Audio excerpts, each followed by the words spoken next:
Press the button, and now we are live. All right, guys, hold on here. Let me share something. Welcome to TableBreakers, episode 19. Oh God. Fat, drunk, and stupid is no way to go through life, son. A dirt cheap? Okay, so fat, drunk, and stupid is no way to go through life, son. Yep. But it's goals. My name is Bruce Lombardo. I am the a bit addled game master, and I've got my friends with me tonight: Baron G Rock, an actual real life Baron, Kai, Jade, and the Cigar DM. Episode 19 of TableBreakers is going to discuss guilds, intra-party politics, and how to pull the party apart for its benefits and its detriments. Because I feel that's important in a campaign. You do want to have the party at some point. Not everybody's unified on this issue. And I think that's kind of something that you need to have. There are other games out there other than the standard 800-pound gorilla or elephant in the room, D&D, that people do play that specialize with intra-party politics. And I recommend those to be played from time to time. My favorite being Paranoia. And Paranoia is a game that I think everybody should at least play once, preferably at a con. If not, play it with friends and lots of alcohol. Baron G-Rock, what do you think what do you think about using guilds in a campaign as a DM? Well, guilds are actually sometimes an easier way to have the party swallow the pill of someone who runs this place, and it's not necessarily nobility. So for the most part, if you've got a thief who just happens to not belong to the Thieves Guild, that is a little bit of a way to get in there and kind of mess with your thief a little bit. One of the best things with a guild running like a city or something along those lines is actually in a game called Exalted. The number one, it's a town called Nexus, and the number one thing with Nexus is you don't fuck with business. That is like the number one rule. And the thing is that if you mess with business, as in trade, whatever, then you have everybody coming after you. So it can be used as a deterrent. It can also be used as, a story arc. Drink.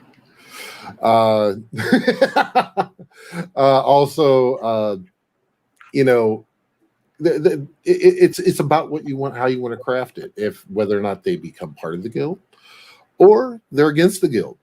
It could be that they're, it may not be a reputable guild, and the party has to go in and clean house. So it could actually wind up being, something that you can use with the storyline, the plot hooks, whatever you want to do in order to get in there and get more immersion with your folks. Excellent answer. Kai, you look like you're about ready to say something. So I'm going to cue you. How would you use guilds in your game?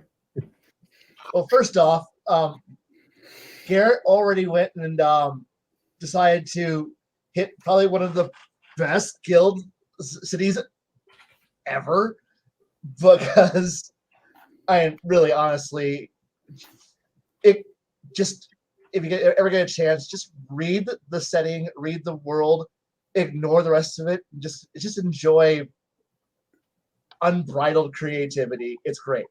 But as for how I view, how honestly at this point, guild should be that thing that you use as both being foils and resources available for players to enjoy. I mean, no one's going to enter into a guild and you're going to be like, well, I'm a 12th level character, therefore I think I should be no No, buddy, you're at the bottom. What do you mean? You haven't put your time in, man. But I'm a master craftsman.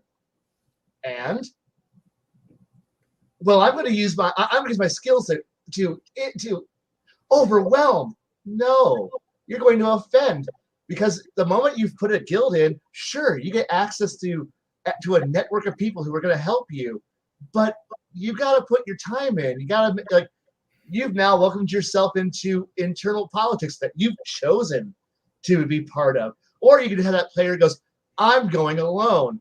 And I've used this one before, and that's literally going, it's like the guild goes up, the guild shows up, yes, congratulations, you're going to go alone. Now, if you break these price guarantees, what do you mean the price guarantees? I can make something at 1/3 the price.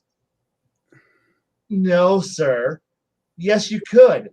But the player's handbook prices here are the guild prices.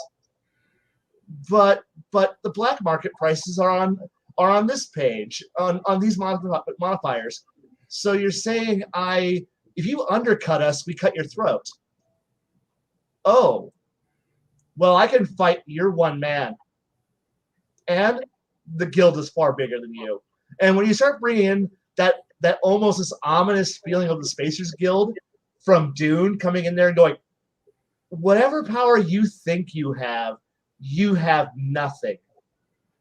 Well, I'm a hero. Yes. Yes, you are. But you're only one man. I have a party. Do you? One moment. How loyal is your party? Very loyal. Here's 10,000 gold. Kill him. And most parties will gut that player, and it's always fun to watch. The moment you start throwing power, cash, resources, influence, you watch parties shred themselves. Whatever sense of loyalty you thought they had will evaporate, and it's so much fun to watch. And it's just like, it's at one point where, like, you saved the world. No, you didn't. The rules actually was kind of horrible, and this is how you show it. Anyway, that's a good opener. There's always a bigger fish. Yup. All right. And you're right, 10K might not be good for some groups, but some players will, depending on what level you're at. A low-level party, yeah, 10K won't be enough. But look at, like I said, throw the number that you need your party to start to think. If you get that one player who goes, man, if I only had 20,000 more gold, I'd be able to buy that cool item I want, or I'd be able to buy that castle I need. Well, guess what? You just told me how much money I need to bribe you. And the GM, as a GM, you should always writing down how much money, how thirsty are my players for cash, for power. And because everyone's got a price, she's got to find it. Sorry, I was about ready to quote a million dollar man from WWF back in the day. Everybody's got a price. Son. What's yours? In short, yes. Always ask that, but in other ways. Hey, Legion of Myth. Shadow and Flame. Howdy, Max. Now, okay. Go ahead, Cigar DM. You're running your game, and it's not Rise of the Rune Lords, but it's your table. How would you use your guilds in your campaign role? Only been in a handful of campaigns that provide the guild atmosphere. Yours being one of it, and I think there's a Pathfinder module that has guilds that you use. I don't remember what module it was, but I know there was guilds related, and I like the concept of guilds. I like that, like if the cleric needs to get more things for his clerkly duties, he has to go back to his church. The rogue has to go to the black market. The fighter has to go check in with the union. I mean, I live in Illinois. We're nothing but unions here. So I get the concept of the guilds. I've yet to use them myself, but in the few campaigns I have been in where guilds have been a thing, it's a solid play. I quite enjoy them, and I think the benefits of doing the guilds in your campaign weighs the paperwork that the DM has to deal with later on, at least for the player's sake. Interesting. Now, I've always found the guilds to be one of those things that when I put them in the game, around mid-level is where if they're in if they're in a urban campaign, I find myself putting down a lot of notes, a lot more notes. Jade, Yes. Hi. hey buddy, how would you utilize if you had your atypical 5-person gaming group, because you usually run between 4 and 5 people? How would you bring the guilds in? What would you purpose them for? Well, see, I took a lot of inspiration from things I've read. One of the authors I read a lot of is Jim Butcher, and he uses probably the most effective mafia type guild I've seen in literature, and that is John Marcone and his Criminal Empire. And in a way, criminal empires are guilds, mafias are guilds. And they should be treated and used like local lords, just over smaller domains or over specific areas of purview. So if I'm going to use a guild, I'm going to use it one of two ways, mostly. I'm either going to use it to help the party, to give the party, jobs, things to do, places to go, people to kill or see, messages to be delivered, such as like that. Or I'm going to use it as an adversary. Like the guild itself is the adversary, not necessarily just one person or the person running the guild, the entirety of the guild. And within that guild, you're going to have people who have certain assets or certain abilities or powers that are going to kind of brick wall the party occasionally. They're not going to know how to deal with this one individual because this one individual might be part of a bigger group. Their powers are unique, and they haven't done enough research on that individual to know how to stop them. So to me, guilds are adversaries for a lot of things, but they can also be very good boons for the players. How would you use them as a boon? As a boon, so if the party was to say join up with, I'm going to use Pathfinder, the Pathfinder Society, Pathfinder Adventuring Guild, they're going to have access to magical items or research tomes that would not normally be accessible outside the guild. So to that end, if they need to go look, this artifact that, there you go. That's the scar tonight. If they need to look up a artifact that suddenly appeared, are they going to travel all the way to Absalom? Probably. But if they're part of the Adventuring Guild, wouldn't they have access to researchers who have studied in Absalom? Wouldn't they have people at their fingertips to say, hey, we found this thing, we don't know what it does, we don't really want to play with it, can you tell us more? So in that instance, the guild can be used to offer information, offer aid of some kind, be it magical resource or knowledge, but they can also give them the job. Like the Adventure Guild says, hey, we'll find out what this does and we'll get back to you, but in the meantime, there's the report of a dragon in the mountains that we need to go have somebody take care of.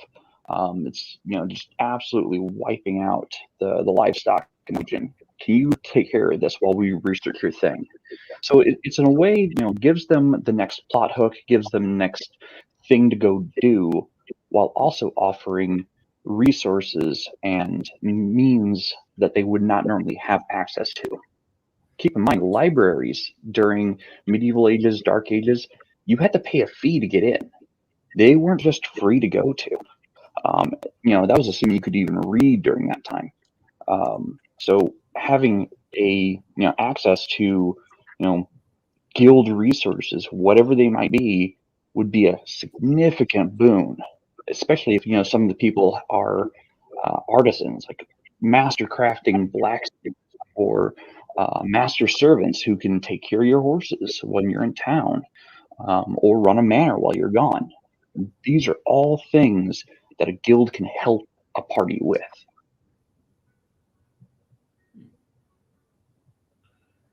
Anybody want to follow up on that and add to that or no? Add to what's on the screen or what Jade just said. What he just said. What Jade just said. I'm sorry, I was reading the screen and I'm like, my brain. What? Sorry. No. I'm also a big fan of using. I like the concept of, like I said, using guilds. Going back to the Dresden Files, hell, you can almost consider the White Council a guild of wizards. That if you're a low-level wizard, these are the people you have to deal with. To get maybe new spells, or maybe you broke some of their random laws that the DM has decided to put into the game. That thou shall not fuck with somebody else's brain by using magic that your DM has inserted in your game. So having groups that are outside the party but still still interact with the party is always, I think, a good story building tool. But you need to have more than just, because, like, I'm sorry, if you start looking at it that way, sure, the local chantry is a guild of wizards. The councils are guilds of casters. You have the church; it's just a guild of priests. You can have the crafters guilds, the merchants guilds, the traders guilds, the seafaring guilds. You should have enough of them that way there's not just this one it can look like a monolith to the outsider, to that person who looks at the grand machine and goes, I can't oppose that. That's impossibly large. Not realizing that it's actually like 6 or 7 organizations inside that all hate each other. You stare at any large grouping, and at the heart of it, you're just going to go, how do you oppose this? They have wealth beyond my wildest dreams. There are some kings that go that and go, some idiot king goes, well, what do I need to worry about? That's just a guild. And then you realize that guild has more money than the kingdom does. They have the ability to hire. That wizard guild has more power than the local emperors got. And well, I can call upon that guild. The guild comes to you because it's in their interest to listen to you. And as heroes, you're in the periphery, and every once in a while you'll come into their area of expertise. And then if you graze their area and you harm them, suddenly you went from that thing that's out there in the wilderness that fights bad guys to, well, you just burnt down a chantry house. I can't stand for that. And then suddenly you might find yourself suddenly going up against a guild leader who's actually a spellcaster, but his entire spellcasting gimmick is he just manipulates fate. Probability, chance has always been on his side. Why? He just knows how to manipulate luck better than you. His spells all work towards that, but he plays it off as that. And suddenly now you've made an enemy from, well, shit, somebody who's actually out there. And now suddenly you're like, well, I have a Dark Lord and somebody who's actually, scarier than me. It's scary because I can raise an undead army scary, and I can no longer spend my money is now worthless at every booth I go to. I can't trade these gems in for cash. And they've got friends in the church who now go, no, we're not working with you anymore. I go to the Wizard Academy. No, you can't go to them either. Why? Because you pissed one guy off, and that guy had more power than a simple noble or a simple wizard in a tower. They all have friends. Everybody talks, and now because you were a jerk, you were a big throbbing dick, you're that player who's like, I need to just insult people, and now you're getting fucked by the machine. You don't need to have sex because the universe is fucking you. Congratulations. I just wanted to point out I just want to point out, he said, "Come, fucking strubbing dick," and something else all in one breath. one rep. Yeah. Yeah. And This might come up I'm later. very aroused at this point. I'm just saying. This might come up later, Kai, but for those smart-ass players who decided to smart off to the local lord or king, Yeah. oh man, that's consequences coming down. The thing here is that there's always this.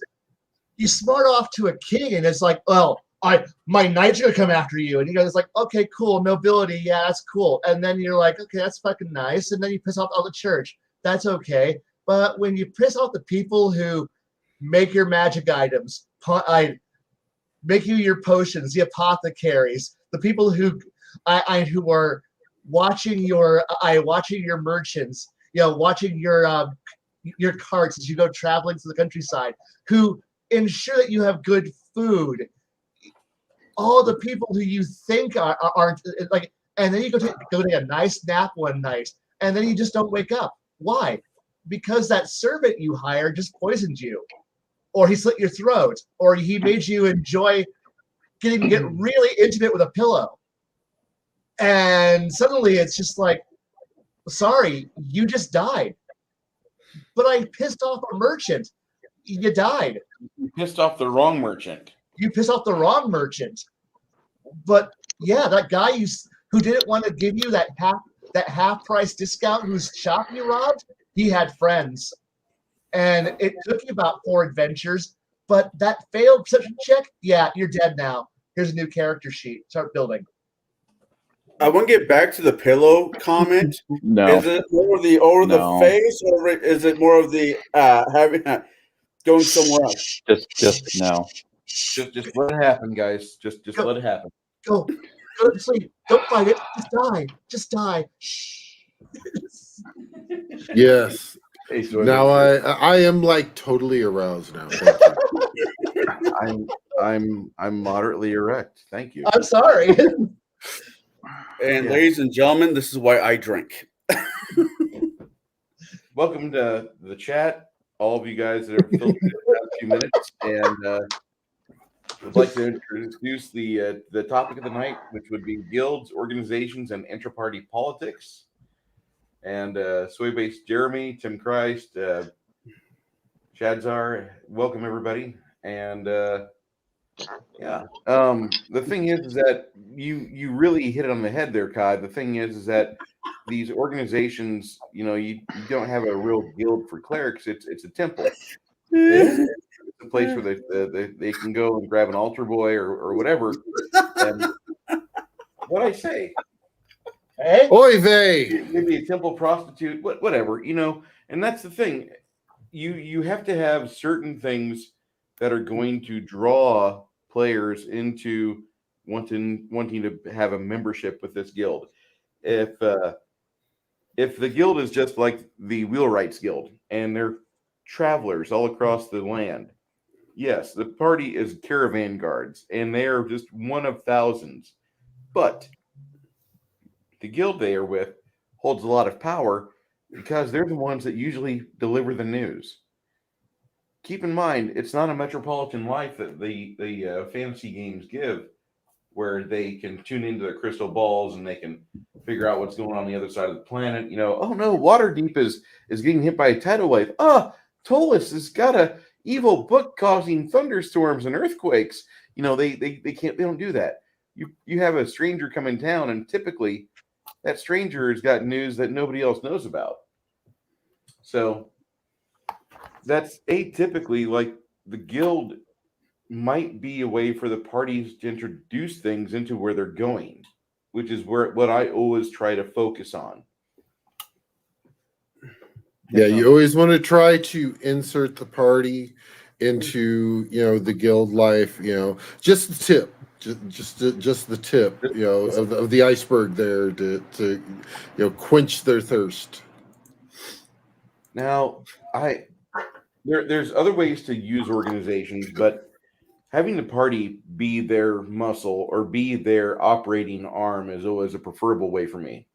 I want to see the party be able to navigate and to be able to properly talk to the people they're supposed to, and to mitigate threats per se. And I know that sounds like, oh God, you're a random monster DM. Yes, I am. I love random encounters. But I really think that the art of that has been lost throughout the editions. And that's something that you guys do have the power to bring back at your own table. If you want to run a game like Matt Mercer, you can, but I think you'll have more fun if you run it like yourself. I'm just throwing ideas out to you because I've read quite a bit, and I prefer using the organizations to my benefit as a DM. I think that's probably one place where a lot of modern games fall apart because they don't think of things like that. When was the last time you guys played in a game and you had temple prostitutes at a church? Wait, no, I haven't played. I jam it. Sorry, jam it. Played Well, or GM'd? GM it. Who's against me? I haven't had a chance to play a good game in about 20 years. So yes, 20 years ago, yes, but not now. I'm not saying let's be perverts. No, it's not what I'm saying. But you want to Perverts. have a reason for the party member, the hero, the guy that's sitting at your table. You want to have him be motivated to be part of whatever organization it is. So for the cleric, yeah, all the party might see is him reading his holy text in the morning or whenever they refresh his spells, and then curing the party members from the nasty wound he gets from a goblin. But they don't really get too deep on him whenever go back to town, and he's like, "You guys stay at the inn. I got to go to the church," and he goes off into the temple, and whatever that they would do in order to keep him as a happy cleric to go back out and do this again, they're going to pull those strings. And so the Thieves Guild will do the same thing, not in the same way, but they're going to make sure that they find out how they can make you happy. And then they'll use that as a pry bar, and you should use that as a pry bar to get that player motivated to help out this fictitious guild that exists in your game world. I really think that that's something that you don't see a lot of. Too many games nowadays, they have the inn where you receive your mission. You have the way to the mission where you have 3 or 4 random encounters, nothing really special. A few areas might be detailed with potential loot, probably not. You get to the location, it's a dungeon. It's a dungeon that's built in a straight line. It's not a Gary Gygax dungeon with 5 or 6 different branching paths and multiple amounts of empty chambers where the water's dripping or nothing's going on. No, every room has an encounter in it nowadays.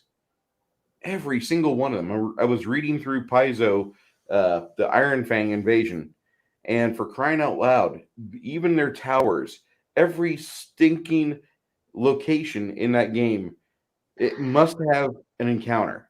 You It's must a defeat slog. the monster. Say again? It's a slog. It really It is. is. So, And it's not value added a lot of the time. no, No, it's not. So But- if you can provide a reason to keep your players involved with your game outside of the dungeon, if they can find just as much fun outside of the dungeon as in it, and really, I'm not trying to mitigate the thrill of the dungeon because this is Dungeons and Dragons that I'm talking about. And so half the game is you exploring and in combat, and that part should be fun. It might be boring to watch, but to partake in is a different story.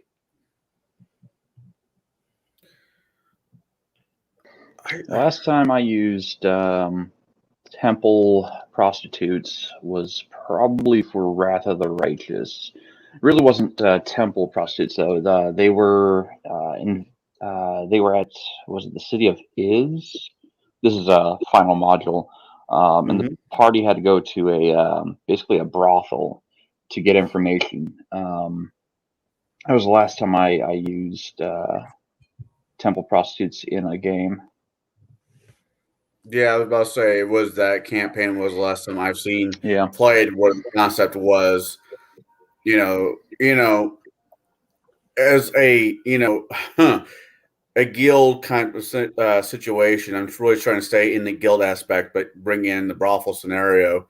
Is if you're a guild, if you're in a guild that has rogues per se, and you play the guild just happens to be on the back. That sounds weird. Attached to the brothel somehow. You could have the prostitute. You could have the guy running it be Littlefingers from Game of Thrones, who's gathering information to feed the guild of heist or different things to do. I'm gonna quickly address chat there, Mr. Ryan Burton. No, it was not the Midnight Isles. It was actually the final. So there were temple prostitutes in Midnight Isles as well, but the city of Iz had a brothel that you have to go to collect information. And so you guys, see here, the party I had in there, We couldn't. you couldn't really avoid it.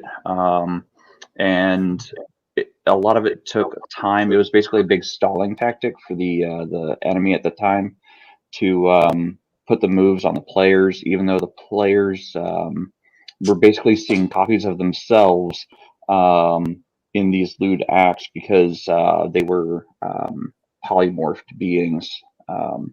It was supposed to be a very off-putting social encounter, and it ended up turning into a super gore fest.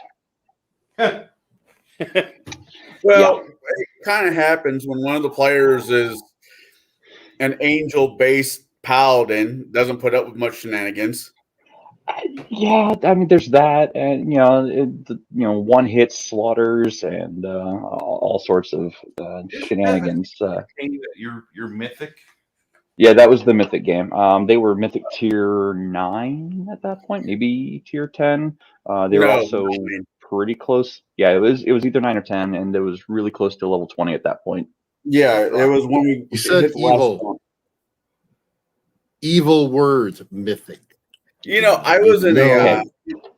This is going to be off topic. Mythic can be actually a really fun system and method of play if the things that the players are fighting or the path that the heroes are on is not pre-written, predetermined with certain power levels in play. Because no matter how well Paizo writes or doesn't write, depending on your purview, they cannot plan for what players of a party size of 4 to 6 are going to do at that power curve. The player power curve for Mythic is a steady and very steep incline on a very shallow time period, whereas the power curve for most of the monsters or enemies written into the module are on a very gentle upward sloping power curve. And the enemies top out at tier 10 or Mythic rank 10 at the very last 10 pages of module 6. Yeah, whereas the players hit tier 10 at the beginning of module 6. So there is no challenge at all throughout all of Wrath of the Righteous as far as the tabletop actual physical in-person game goes. I haven't played the video game yet. I'm not even bother talking about that one yet. Not until I played it. So everybody I know that likes computer RPGs, they were fans of Wizards for the longest time. And then Paizo puts out Kingmaker, and Wizard's cool, but a sorcerer in that game is cooler. And they get upset because the sorcerer and the spontaneous casters in Wrath of the Righteous are just amazing compared to your practice spellcasters like Cleric or Wizard. I think, once again, this is so much off topic, but I think maybe PCs, because I haven't seen a console D&D game. I'm not saying they don't exist. I just haven't seen one. they're more balanced than sitting at a table with random people doing random ass shit, where the video game or console game is a little bit more railroad. Yeah. Mm, well, the thing is, hold on. If the thing is with like the Pathfinder ones, it actually winds up being, with the video game side, it does wind up kind of being like choose your own adventure, because some of the stuff that you do in there changes how interactions go. So I mean, it's to me, it is more like true to the actual like doing tabletop RPG, just for that aspect. Because if you go around killing everything, that's going to change the way the game's going to play. Yeah, As it yeah. should. I don't So know. sorry, I go for it. I guess for me, I can't get really that far behind the computer RPG asset for like Kingmaker or any of those other games, unless you can actually get like 4 other people to sit there to get that real tabletop chaos and stupidity. Is to have the 4 other people. You run your character, and then you hand the mouse off to everybody else so they can go out and do whatever the hell they want. Do a LAN party. And at that point, the computer is now your the GM, and the party is all going, I'm going over here. No, don't. I need you over here. Nope, bye. Whee! I hate you. Come back. I'm going to go over here. I'm power attacking. Don't power attack. That's not the optimal maneuver at this moment. And splat. Fuck. Well, we all died. Reload. But the thing is, when you're playing by yourself, you get to do that thing that everybody wishes they could do, and that is to grab your fellow player by the scruff of the neck and go, stop being dumb. But I'm having fun. No, you're ruining it for everybody else. Sit. Do what you're told. You know, I burned down one building. I swear to God, I burned down one building full of witches, and I don't hear the end of this. And you never will. I don't think we spell witches the same. Right.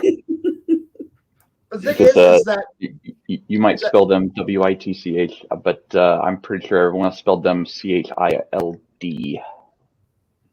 But the thing is that I really don't look at the computer game. The computer game is just fun. It's a chance to go play by yourself and have a cool adventure. But the thing is, it's not the same as having, if the 5 of us would sit down and go play any of these modules, and then our entire job is to torment whatever poor sap has to sit behind that screen.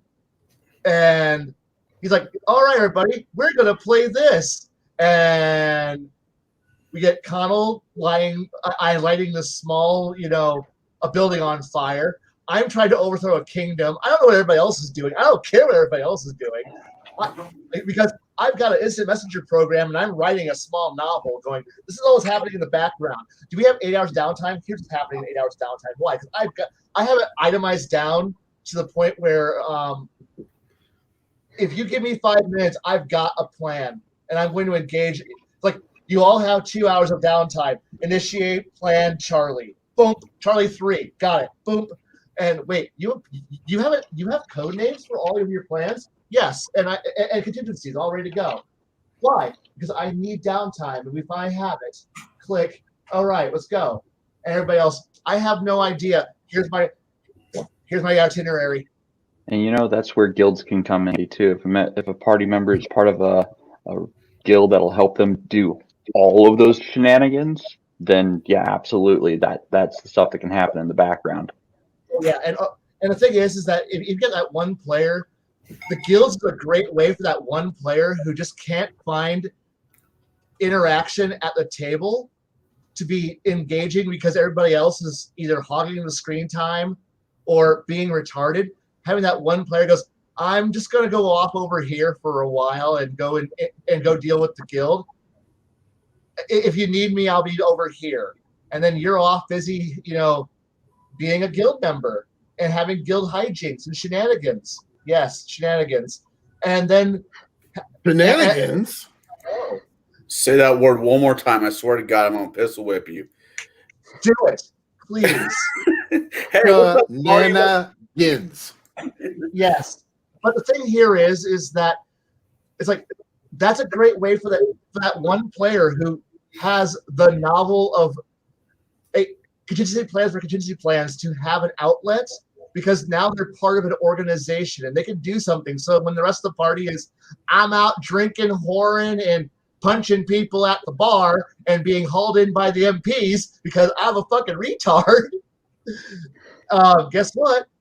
They can have that fun, and then that player who realizes that the entire session has just been derailed and is now ruined by a bar fight, and the town guard giving you a nice city hard beat down for, why the fuck did you do that? Because we're bored and we're drinking and whoring, and it's what we do. That one player can feel like he actually did something useful and constructive with his time. So the other thing I think is really interesting with the guild is not everybody in the same party has to belong to the same guild. So what if you're all playing good aligned characters? I mean, even the rogue is more neutral good than good. He'll save the baby, but he's going to lift the purse off the mother all at the same time. But you got the cleric, or not the cleric, the paladin who belongs to, we must stop all crime, stop the evildoers. And, well, the rogue still got to pay dues back at, the clubhouse, Club Moose. So how does that work?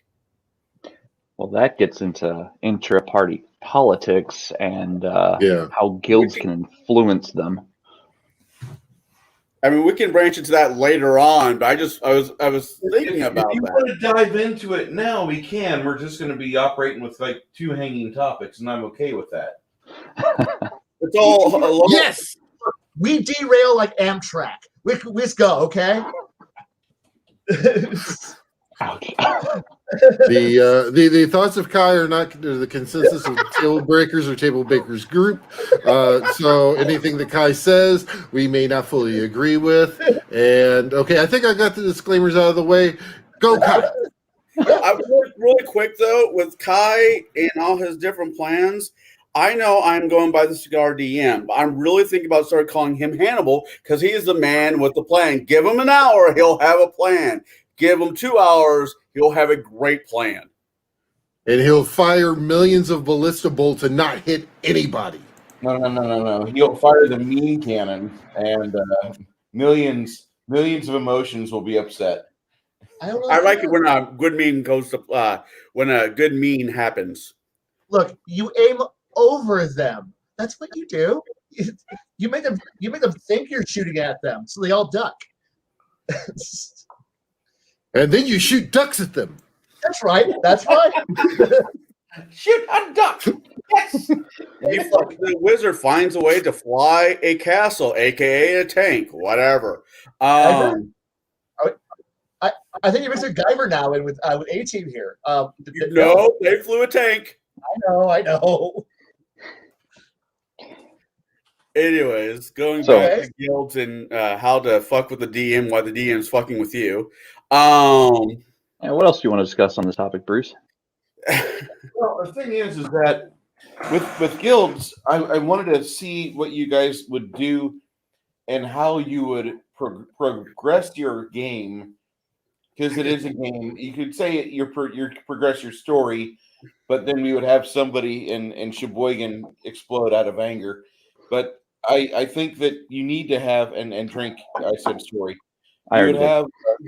You want to have a situation pop up where the guild's operator in the party is going to do something to not benefit the party. He's not going to betray the party outright, or he might, but the party rogue. Perfect example. My friend Brooke played this guy named Brev. And Brev loved to steal shit left and right. And oftentimes he would have things happen to him. And the effects of this would echo.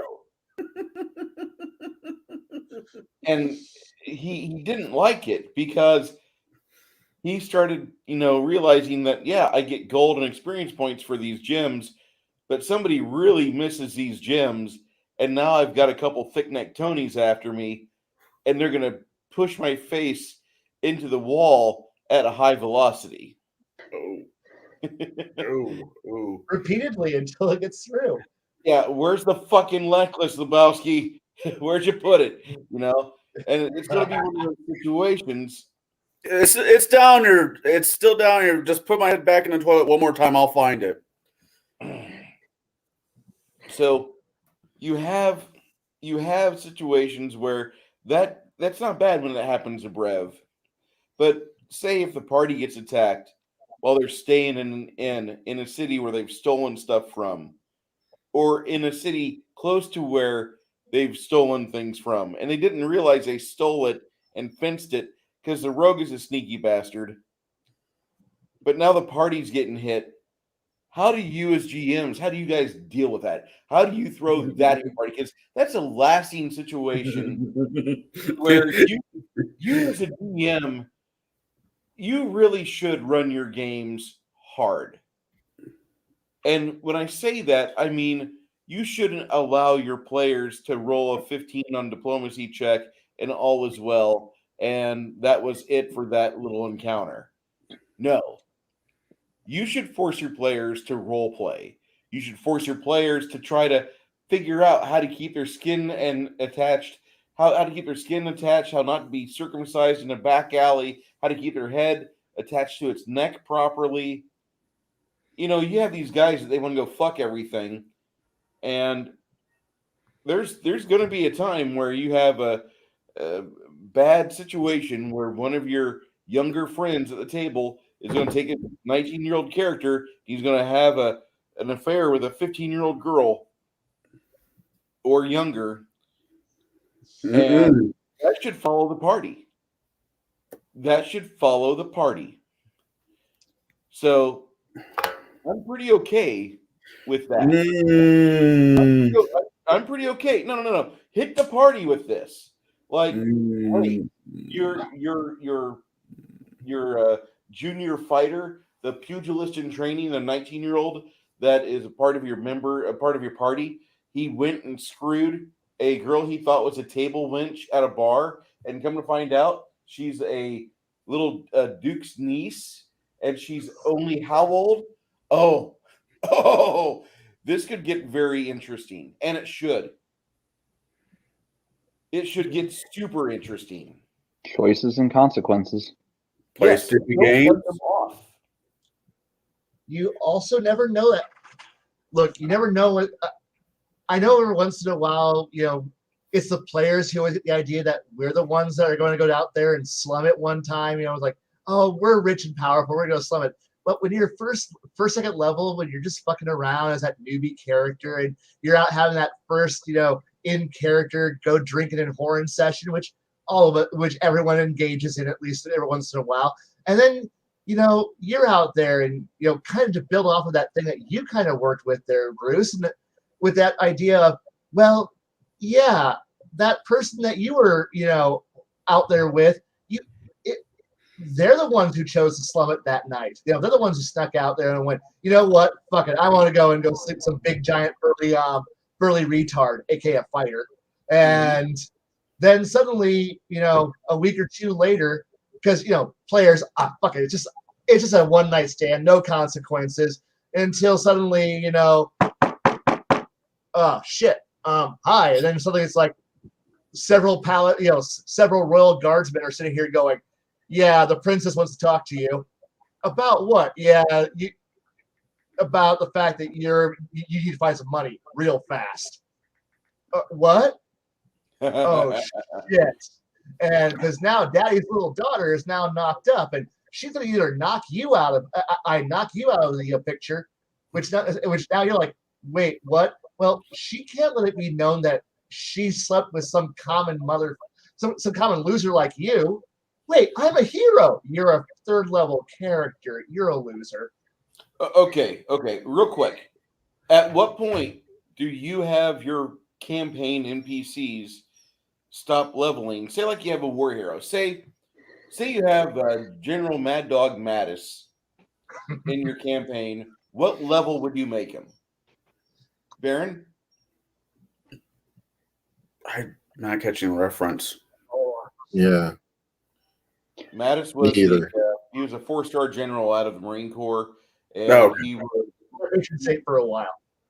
yeah he was the guy that the day after they outlawed the knife hand, this when you address somebody, you point all 4 fingers and your thumb at them, and you let them know you are the target of my verbal assault.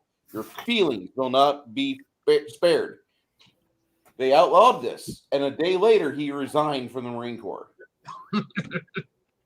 Good to know. But what would you say? You had a famous 4-star general from when you were growing up, and he was in your D&D game, or he was in your game. Doesn't have to be D&D, but what level would you make him? Depends on what I'm shooting for. Oh, sorry, I'll be quiet. Let somebody else answer first. Well, if I have Well- I'll jump on this one first. I'll go ahead and jump on this one first. If I'm using, let's say, Patton, I know who Patton is. We all know who Patton is. Him and his ever and shrinking stars of glory. One day he has 3, one day he has 4, one day he has 2. Somehow they keep going up and down. Whatever. He would never be. He wouldn't have a level. He would just be an NPC. Or if he started off as a recruit and turned into a 4-star, that's epic. That's over 20 easy. So I don't think I could fit that in my campaign. Any campaign I write, having this legendary leader. Don't give me that look. In my campaign, not your campaign, my campaign. And not being an NPC. So, yeah. Apparently, Jade has something. Oh, sorry. Jade has. I know it's always reversed. Hey, Baron, did you have something to add? I mean, it all depends on when that general is being introduced. Is this general going to be an in-boss? If he is, he's going to be like level 20. Truthfully, even he in order to reach that rank, if you look at the age of what it of even a 1-star general, the basic age of them is late 40s, because it just takes so long to even if they have a rapid rise, it still takes them at least 40 years or 20 years to get up to that type of rank. They are more than a lifer. that's And retirement age for everybody else. oh yeah, pretty much. And but they're retiring from the military, because usually after 20 they're like, okay, I've did my 20, I'm out. And then they go get a job for the next 20, and then they have all kinds of money coming in. But I would say it would be more of an in-level type boss, just for the simple fact of looking at the age and then dropping the age factor into what the typical TTRPG has. That's where I would actually go with. My favorite campaign setting had a city that had 80,000 people by book. Garrett, we both have this book. Every class that was represented out of the core rulebook for 3.5 there was one character of every class that had hit 20th level. Now, you didn't have to use the general as a mentor or as an end boss. But no, the commissar was his name. But you could. You didn't have to. But you had all these opportunities for older style gaming that Monty had put in, and drink, because I said Monty Cook. So anyway,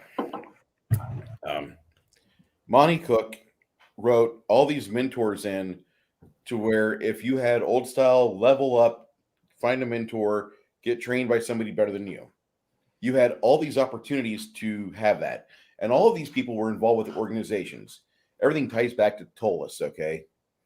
And yes, Shadzar, everybody needs to embrace the suck, lean into the pain that's in your life, learn to snuggle with it, and that way it's not going to suck so bad. You don't have to worry about the bad things because already they're up against your face and you're caressing them with your cheek stubble like it's a titty. All right? Yeah. So do that. The reason why I always go back to Tollus is that it taught me a lot of lessons. One, connect everything. Make everything connected. Somehow, some way, you should be able to do with the Kevin Bacon game within 7 connections or so from here to there. And that book shows you how to do it. Everything is hyperlinked on the margins, and you'll find it.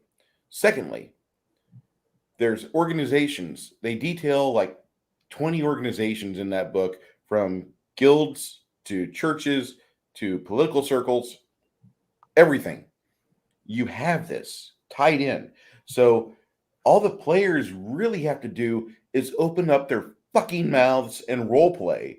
And I know let's talk about role play. No, let's talk about the players putting their character sheets aside and adapting themselves to the role and saying, I'm going to do this, or Tommy's going to do this. Because you could say it first-person genre film style, or you could do it, Bruce, I'm a sociopath, third-person style. I don't care. Just fucking do it. Just fucking do it. Because if not, you're going to let the players go into, well, I'm going to roll a die and see who I need to talk to. Why don't you just ask? Why don't you just open your mouth, ask a stable hand, ask a barmaid, ask this guy in the corner that's a town crier, ask this guy at the library. He might be a bard or sage. Open up your mouth and do it. And that's like 90% of the game that is being forgotten about because people, one, they don't read much anymore, and two, they're talking less. And the new style of games have come out since 3rd edition, and I love 3rd edition.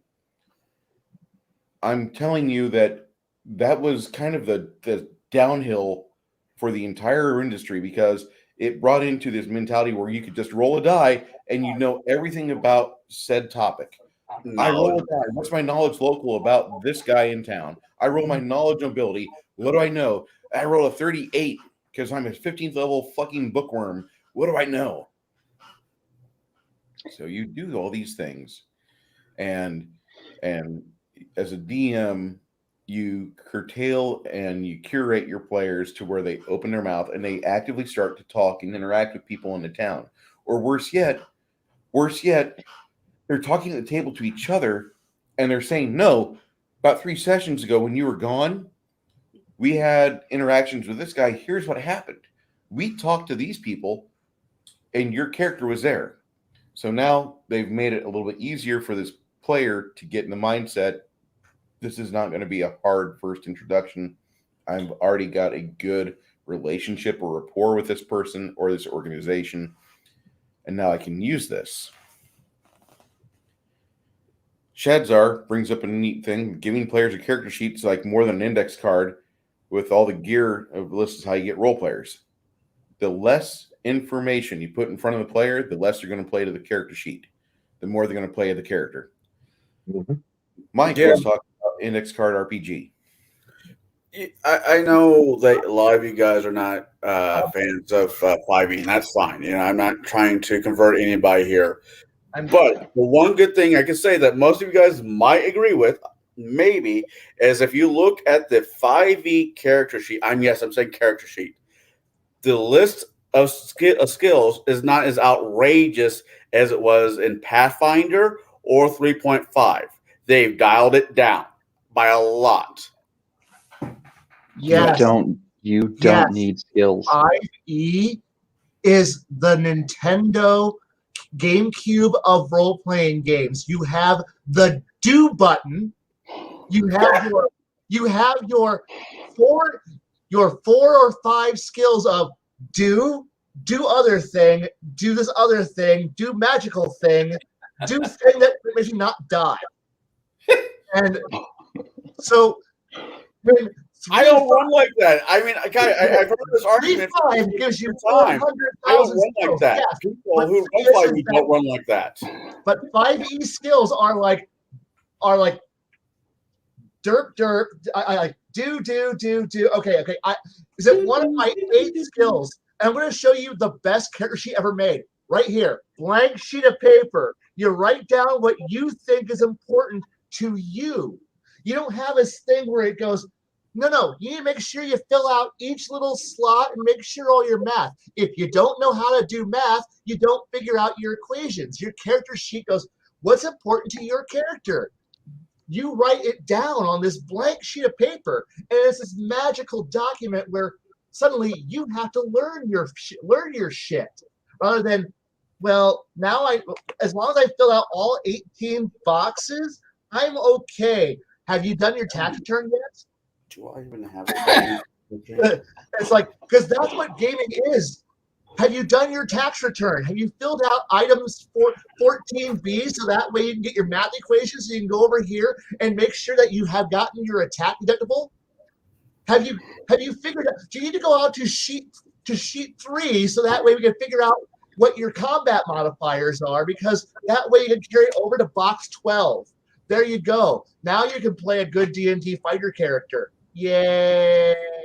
No, Now you can I've got an Excel sheet for that. It's all right. It automatically carries all that over. Okay. I've said this before. If you're getting it, Dungeons and Dragons was never as popular as it is now. So we have people jumping in, kids. We have young kids jumping in now, and 5e is nothing more than putting training wheels on a fucking bike. It is. I mean, in reality, or in all honesty, yes, a blank piece of paper can become a character sheet, and you really only need the primary stats. You know the important stats for your character. Have a name, have a goal. That's all you need. You don't need skills. Like when I say, "Hey, it's like I want to go investigate this thing." Okay, roll me a intelligence investigation roll. I don't have to say roll an investigation skill. I say roll intelligence, and because that's what investigation is, or what you're using for investigation. Or hey, I'm going to search this wall for the secret door. Okay, give me a wits or a wisdom or a intelligence roll. Either A, you know how to search for hidden doors, or B, you're going to stumble upon it through observation. It's you don't need this, all these skill modifiers. You just need your base stats. Yeah, the best thing is a comment out of my chat is don't forget the algebraic at epic level, algebraic equations at epic level. I mean, part of the joke with Pathfinder is called Math Finder, because there's, it's still. Sorry, I'm reading, but our resident Shadar has to, Shats Shitbird. I know that's not fair. Has to say.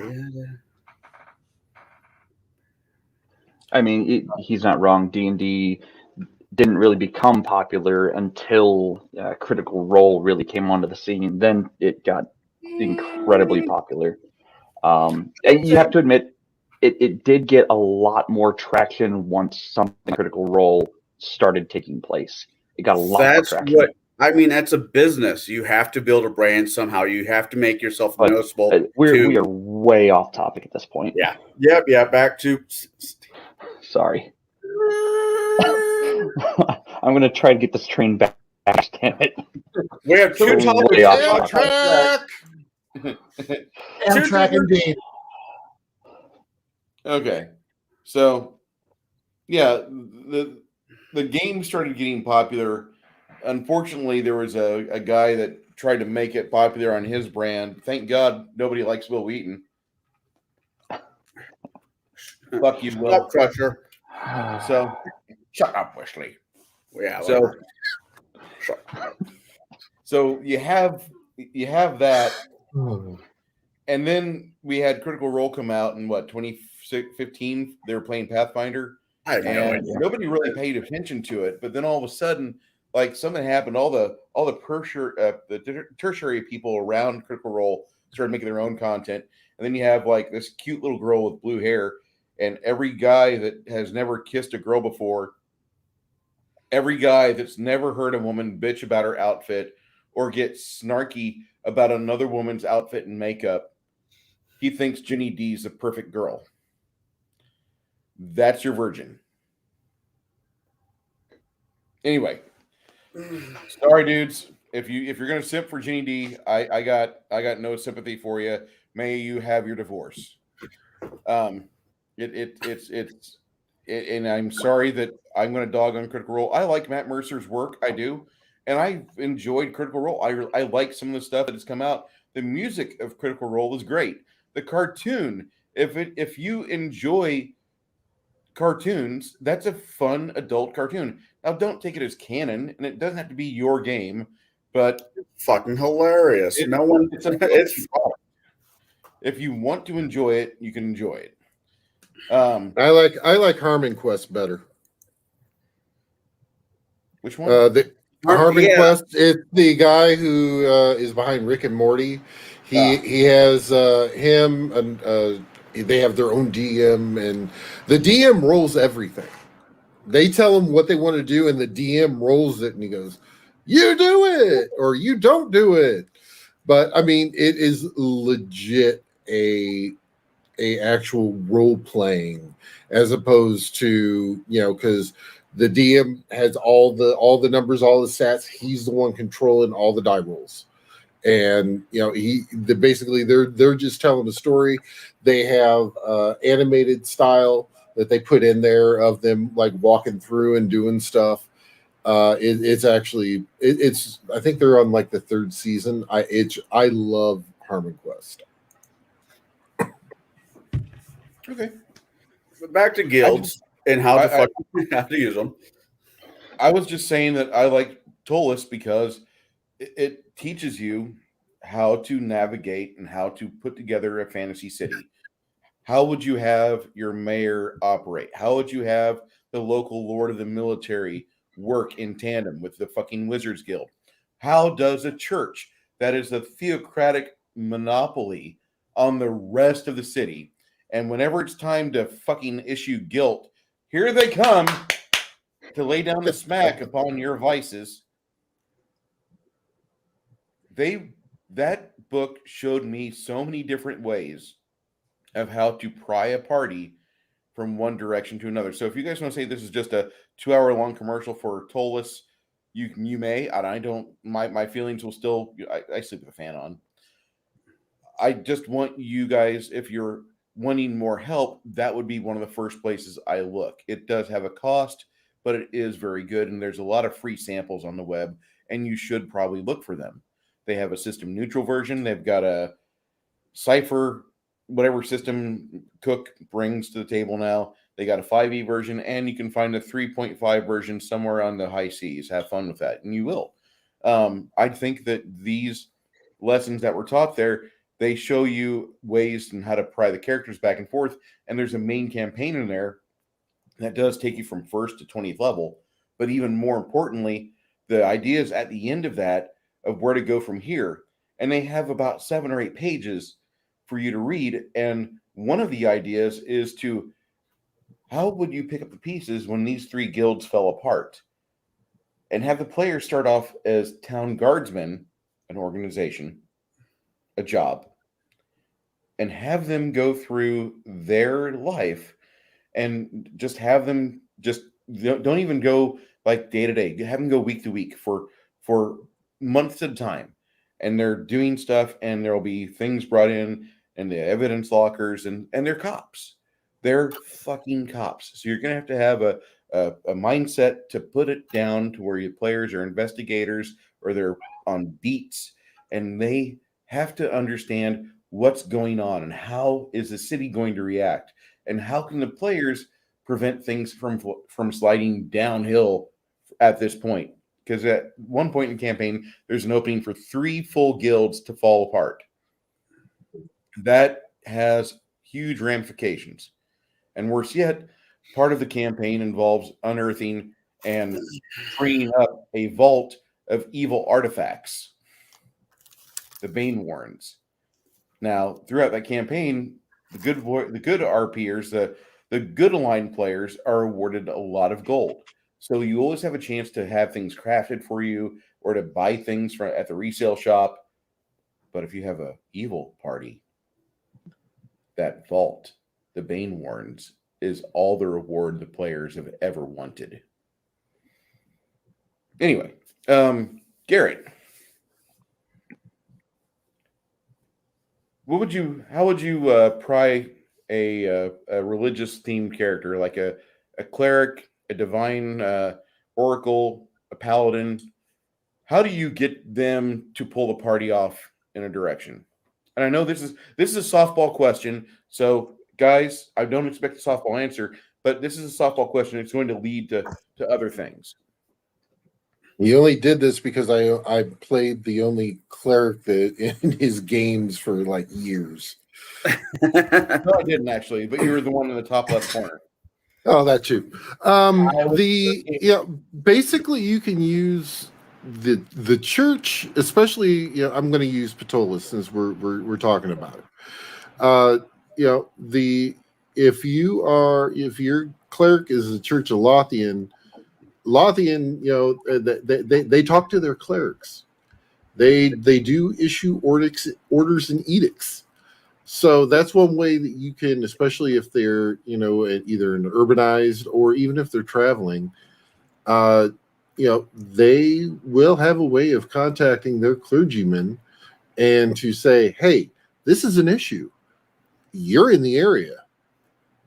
See what you can do to take care of it. And, basically, I mean, it's kind of like, if you're a soldier, the orders come down on high. Yes, sir. Here we go.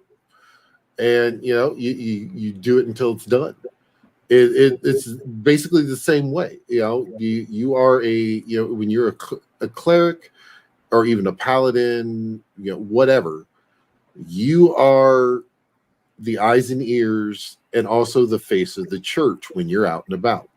You need to be seen doing what the church tells you are supposed to be doing.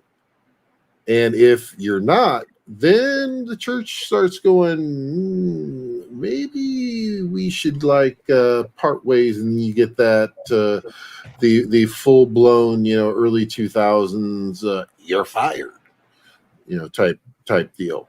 So I mean it's the Bruce caught that good. I caught it. I was just going to leave it alone. or if you want, we can go full WWE style. You're fired. I can pluck Vincent Kennedy McMahon out there too. But I mean that is the basic thing is that if you are running your game correctly, the story is there. I'm sorry. If the DM is not weaving a story for you, they are not doing the job. Period. And you may love story, you may hate story. But if you think about it, anytime that you're doing anything in a tabletop RPG, there's story involved. If you're rolling dice, that's advancing the story. When you level up your character, that is advancing your character's story.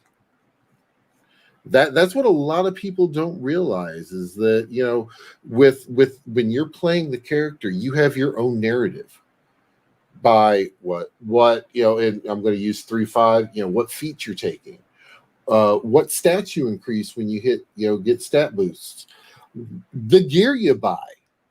All of that is your narrative for your character. You buy a +1 sword because I can hit harder. That is forwarding your story, your narrative of your character. And that's what a lot of people don't realize is that, they're like, oh, I hate story. Oh my God. But the thing is that with that, no matter where you're looking at it, if you're sitting down, you're rolling dice, you are forwarding the story. bar none. That it is what it is. So using the characters' classes, you've got we've already talked about the rogue and the thieves guild. You've got the clerics, paladins, etc. out of the church. If there's a fighters guild, they're going to be snagged and say, hey, there's honor to be had over there, go get it. And if you're looking at kind of the bards do typically roll into into the thieves guild just because of the skill set, not necessarily the skills that are actually there. It's how they act, what they do, where they are actually placed within the group. So it is, basically the DM is using those hooks to further the overall arc and also the personal story of the characters.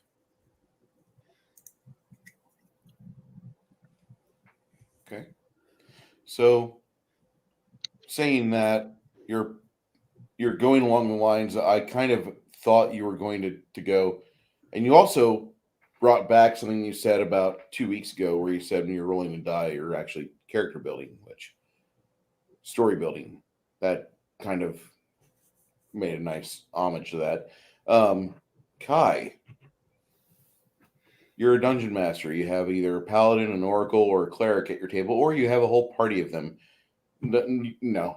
You have a singular character. Because if I said you have a paladin-led religious party at your table, how do you do this crusade properly? Well, that might just lead for another hour. But go ahead, answer which one you. How do you kite players that are religiously affiliated?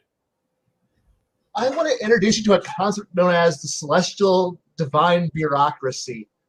Welcome to the greatest, most terrible organization you will ever meet.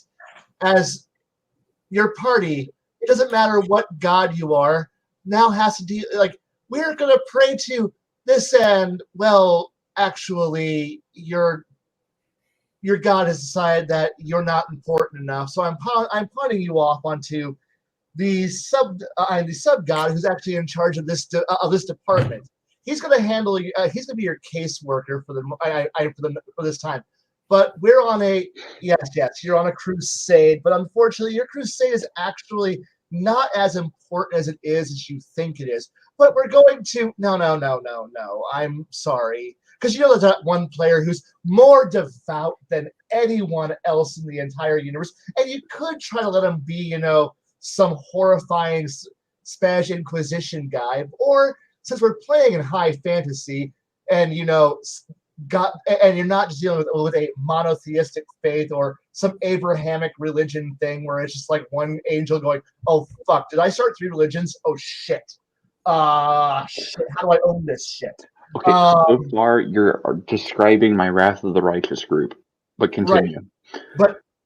But so you're sitting here now looking at the idea that, but you had that, so you had that one cleric that goes like, I go into a ritual to the temple and I summon down an avatar of my god and I speak to him, and some guy shows up and goes, "Hi, I'm actually the third angel who's actually in charge of this particular sect, and you're going to be handling this." Well, what do you mean I'm handling this? And then you drag them through the fact that creation is far, far more complex than your little pea brain thinks of. But since you think you're going to be doing the work of God, well, guess what? The gods are actually quite busy, and you're going to go find out that your crusade is not as easy as it's going to be. But don't worry, we're here to help you. We're here to help you. And this is your caseworker. And you just throw them like some small CR5 angel, celestial creature who goes, "Hi, I'm your intermediary." Wait, what? Well, you're doing all the hard work. I'm here to do the paperwork for heaven. Wait, the heavens have paperwork? Yes, but you don't need to worry about it. You're immortal. But we're fighting for our God. I know. That's nice. Now, I'm going to point you in the right direction and push you. but I'm angry. No. You see, you're actually insulting like 4 or 5 other gods, but I want to fight demons. No, the demons actually kind of work for us, but we're kind of in a deal. What do you mean? Oh my God! Did you fail?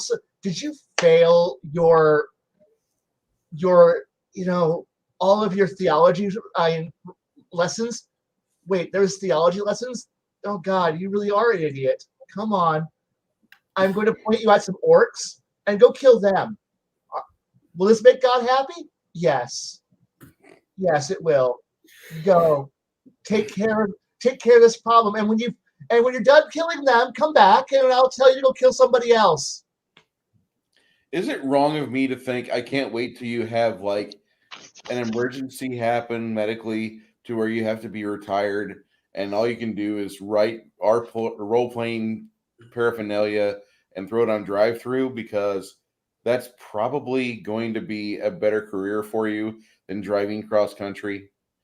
Yeah, Travis, he does tend to ramble quite a bit, and I love him for it, but he rambles all over the place. That's right. The entire time he was talking and I was listening to him, I had Kansas Wayward Son ringing in the back. Yeah. I was like, suddenly we've gone from Wrath of the Righteous to Supernatural. I would love to see Kai run a Supernatural themed game. I'd play it. I'd sit in. How would you do? I mean, I know how I would do it. The thing is that honestly, I have players who've tried to go with the whole stupid, the standard paladin cleric. We're gonna thump things because my God is good and all evil bad, and then have to go. No, actually, it's very much more complicated because at that point, because we're playing in a pantheist, in not just one polytheistic religion with one pantheon. No, it's like 3 or 4 or 5 of them glued together, and that's your average fantasy realm. And suddenly you're like going, well, technically, and they're not all trying to kill each other, and there's no Spaniards running around burning everything. Well, shit. And then you have players have this giant hard-on for, but I want to be a fucking stupid crusader, but there's no one to crusade against. Meanwhile, I just go out and pull, here's your book on Greek mythology, here's your Greek book on Roman mythology, here's some Egyptian mythology. Now look at how those religions work. Now here's some Zoroastrianism, here's some Shintoism, here's some of this. These are what you should be looking at. But what do you mean? Those are functional polytheistic religions. This is how it works. But I want to be a dumb, stupid. I want to crush evil. I could crush bad. That is what I do. I'm sorry. Paladin needs to do that. No, that's not how it works. But I go to temple. Temple tells me to kill kill bad things. You are an idiot. Please stop breathing. I feel like I might have to address chat here for a moment. Go ahead. We got him going earlier about GMing versus playing, and the fact that he hasn't played in a game for a while because It really isn't many of the reasons that he's on about right now. He's not really a fan of players who just come to the game and go, I want to wave a big stick and crush things. I think we're all pretty much at that point. Because you can find that a big stick crush things campaign. You can find that for a dime a dozen, and you can that's that methed out crack whores behind the Walmart going, you want to play some D&D? Yeah, trust me, you can find that kind of game anywhere on the fucking planet, man. I need to get my hit of just rolling nat 20s and fudging my dice and getting some maximum damage hits, man. Just go buy a 6-pack of beer, go behind the Walmart, and go find some guys who are like working third shift and like, hey, you want to play some D&D? Well, fuck, it's better than stocking shelves. Yeah, let's fucking do it. and suddenly you got your campaign of some brainless wandering around there, throwing some dice around and drinking. And guess what? There's all the. Am I gonna steal everything? Yes, you can go steal everything. I'm stealing everything. Yay! I'm gonna crush it. Yay! Congratulations. That's every D&D game you'll ever play for no effort. And honestly, no effort is boring. Stop trying low effort and shits and giggles just because, well, it's gonna be fun because I guarantee you that one guy who's like, I'm dark and brooding, and all I want to do is sit there and show how dark and brooding I am. I'm an anti-hero. I wanna, and we're gonna go talk to you. I'm gonna go punch the head of, like, I'm gonna show how intimidating I am by showing no authority. I know to authority whatsoever, and I'm going to cause a problem, and I'm going to derail the campaign for the next 6 to 7 adventures. And everybody who came here to actually role play interesting characters will have to sit through the fact that I decided to go and punch the shit out of the captain of the guard. Fine. Hey, Kai, yes. have you ever seen a movie called Near Dark? No. Should I? Yes, you should. Yes. Yeah. Near Dark is like the preamble of what was going to happen to James Cameron, because in '86, tangent time, in 1986, James Cameron made the finest science fiction action movie of all time with Aliens. Military science fiction, probably number 2. I like Starship Troopers better, but Aliens came out in '86. And his wife at the time, Gail Hurd, she looked at him and she said, "You've assembled a fine group of people. I'm going to take half your crew and I'm going to make a vampire movie." And she made a vampire movie called Near Dark. That's really not a vampire movie. I don't even think they mention vampires in this film, but they're vampires. You can tell they're vampires. And they go town to town in a van and try to get in a hotel before sunlight hits the horizon. And if they don't, they can bust into flames. And it's really cool. For a 1987 movie, it's probably the finest vampire film I've ever watched. Okay. And yeah, it's got some catharsis in it that you're kind of preaching against. But in some points, catharsis is really great. But it has to be well done narrative catharsis. And this movie, for being a James Cameron fanatic like you are, because I know you, and you do like those movies, you'll put on a movie occasionally just to have it on the background to remind you of happier times. Most of his good films happened 30 years ago or 25 years ago. And you're going to do that. But Near Dark is probably the finest "I'm going to divorce you and take half your shit" telegraph I've ever seen in the professional realm. Because Gail Hurd did exactly that with a movie, and then later she divorced his ass, and then she beat him at the Oscars when he tried throwing up Avatar, like, "Look at my CGI anime movie." And she's like, "Fuck you, Zero Dark 30. And she takes all the awards. But you probably need to see this because it's an important movie, and it actually rolls vampires the way that I would see vampires operating. I don't see them amassing a horde. I don't think a vampire would be part of an organization. I think after about 200 years, he'd be like, "I'm bored." Yeah, he'd be a bored king. And so he would be so annoyed. And so they would just be on survival mode. That's it. And so every day is the same thing. We're going to go out. We're going to go find some food, play with it, eat it, and then go get a place to sleep while the sun's out. And then at night, we're going to go out and find another shitty dive bar, kill everybody in there, and we'll just wash, rinse, repeat. But it's the finest way you'll ever see Bill Paxton. Awesome. And Shazma, I wish I was describing Woody Harrelson. If the people I would game with were a fraction of that crazy, I'd put up with it more. I love that character. Where's my fucking? Where are you? You delicious. Was it yellow squishy bastard? It's been a while since I've seen the movie. But yeah, no. I mean, I don't think, like you said, vampires in the guild probably not. A lich guild. A lich requires a No. lot more dedication. A lich requires a lot more dedication for him to follow through. I'm going to be a lich. A vampire. And I get that. It's like you get a bunch of lynches together that've already somehow kicked off lichhood, right? And it starts to be a pissing contest between the liches. Then it turns into be something else. It's an anime. It's called Overlord.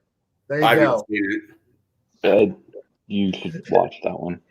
I was spitballing an idea. Okay, I had absolutely no idea that was a thing. It's a really good one. If you want to watch it's pretty decent. quality, it's good.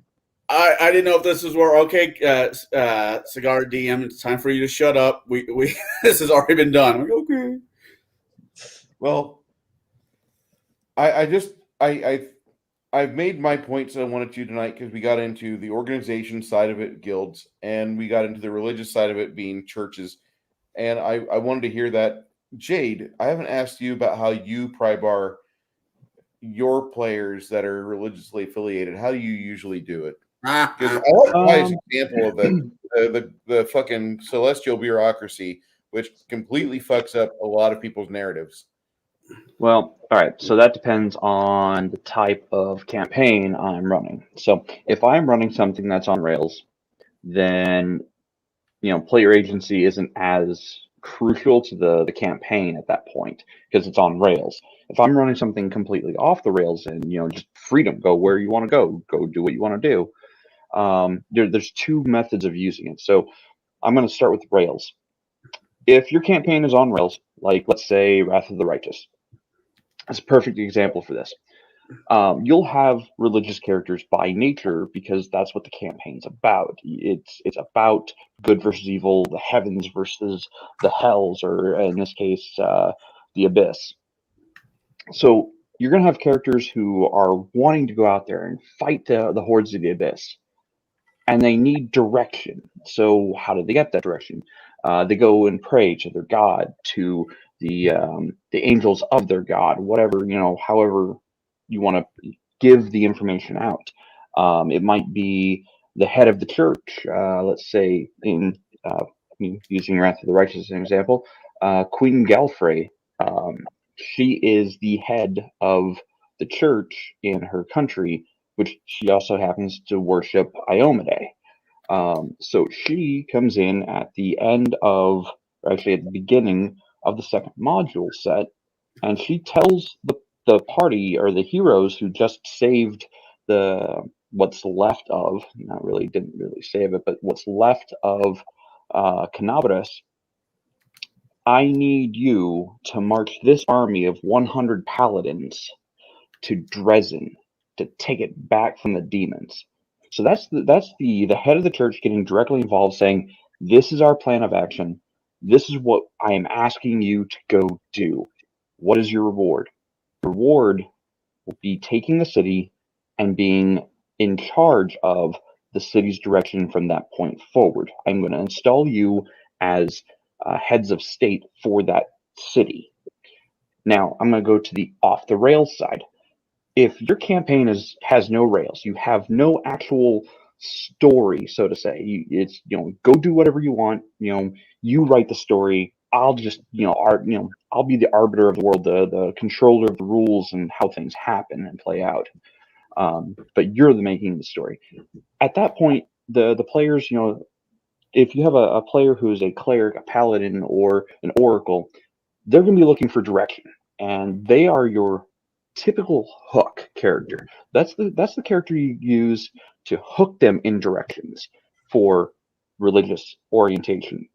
So if you have an oracle, dreams. Dreams are a great way, of a deity or an agent of a deity to speak to oracles or clerics or paladins. They all, they can all get dreams. Now, if you have the one player who goes, well, I'm an elf and I don't have to sleep. Okay, fine. You get no direction. You don't have to sleep. You're right. You don't get a direction. So when your god says, "Hey, I need you to go do this," it's not going to be in a dream. No. It's probably going to be in a tree falling in your way. It might be, water's rushing, the creek or river swelling up so badly you can't cross because it washed the bridge away. That's your God telling you, hey, I don't want you to go that direction right now. I need you to go elsewhere. Follow the river up or downstream, your choice. And that's where you put the things in the big bads or whatever. Um, but for completely off the rails campaigns, to use clerics or the religious types as primary hook characters, you have to give them something that their god would do to get their attention. It doesn't have to be this massive, you know you see a meteor in the sky falling towards you. No, it doesn't have to be like that. It can be subtle hints, and if your players are good at picking up subtle hints, then they will pick up on those things. They'd be like, oh, hey, I think we need to go this direction because of XYZ, whatever the hint might be. But, the player has to be on board with, being able to pick up on those hints. And you have to kind of work with that player ahead of time to say, hey, when things like this happen, that's your God telling you, hey, there's something important you need to be paying attention to. Or, you might also have the characters who or the players who are like, well, you know what, I don't get hints. I'm oblivious to hints. Yeah, right. I'm hard headed. Um, I don't see shit. You have to give me a coloring book and help me. and you What have those. color is this sky here? Black or blue? Yeah, and you have those types of players, and you might have to use a clue by four occasionally. A Um, clue by four. I love that. I mean, sometimes I have to use a clue by 12, but I'm not going to get into that one. But no, so sometimes you do have to hit them over the head pretty hard with a big stick that says, "Hey, if you're wanting to, progress your religious story elements or your religious ideals, this is the direction you need to go." And sometimes that happens outside of the table, away from the table, not necessarily at the table.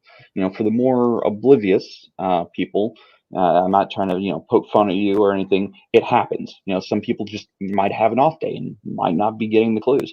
The GM might text them or message them in some way with a written note or whatnot and says, hey, I realize you might be having a tough time right now. Here's your clues and here's what they mean. Here's, the threads I've given you. And then they can take it from there. So in a lot of ways for religious characters, they can really lead the story, lead the party anywhere. Yes, please. Yeah, go ahead and steal the clue by four. I stole it from somewhere. I can't even remember, like 10 years ago.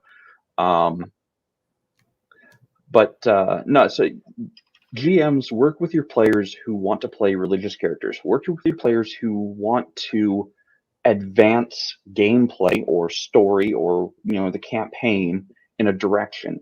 Work with them to put hooks in place that they are going to recognize, whether it's completely obvious to everyone at the table or just a few of them, that they are then going to go explore those hooks. And it doesn't have to be just religion. It could be one of your players might be playing a character who's the eighth son of a local lord. They're not going to have power. They're the eighth son. What are they going to get out of this? They might get lucky and marry into another family that has land or some kind of political influence. But those characters, the eighth son of a lord, they might have political sway to a small degree, not a large degree, small degree, and they might pick up on political affairs happening. Like you come across a caravan of tax collectors. Why is their wagon wheel broken? Well, maybe they were beset upon. Maybe it's sabotage. But their wheels are typically rimmed in steel to prevent that. Why did it happen? And then you can pick up on that and go, oh, it was sabotage. When was it sabotaged? How was it sabotaged? Where was it sabotaged? So those are things, if a player has built a character to facilitate those kinds of actions or those kinds of hooks, use that character's hook, use that character's background as a hook device for anything. And, I have a character who's got, who's a barbarian. What's their hook? They were kicked out of their local barbarian tribe for whatever reason, XYZ reason. And, they, let's say, I'm actually going to use this came from the Wrath of the Righteous campaign. I'm going to use the barbarian that the party picked up. Instead of killing, they picked up the barbarian as a cohort. The barbarian's story was that she was kicked out of the tribe because the leader of it started getting more and more influence and more demonic powers. And instead of trying to take the tribe like she normally would, she knew she couldn't beat the new leader of the tribe. So she met up with the players eventually, tried to kill them, failed miserably, and ended up working with them instead because they beat her into submission. And then when they went back to her tribe, she basically set a challenge to the leader of the tribe and took over the tribe after beating him. After he tried to cheat in a one-on-one combat with the paladin of the party. She came in. That was quite the epic fight. So she came in after he cheated, after he broke the rules of combat, and took him down with gleeful catharsis. She just went to town on him. He was already slightly injured. A lot of people might say, well, where's the honor in that? Well, he already broke the rules of engagement. He dishonored the combat in a single one-on-one combat, so she entered the fray. Yes, Travis. Yes. Huh? Travis says, so it's kind of like today's U.S. politics. Yeah.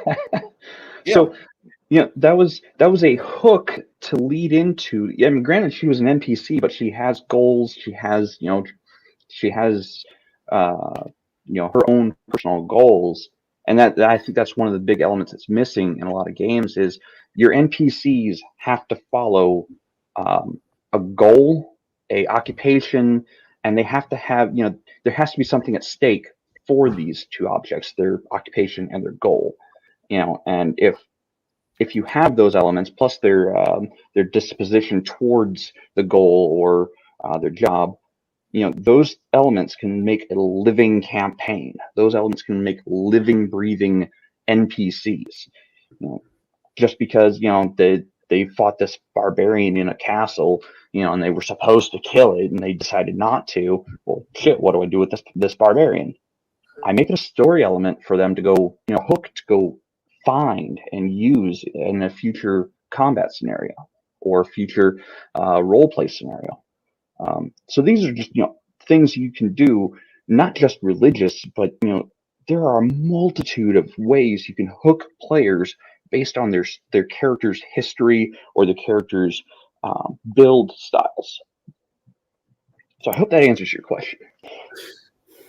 Well, to kind of build on that a little bit more, because we're looking at only like the clerics and paladins.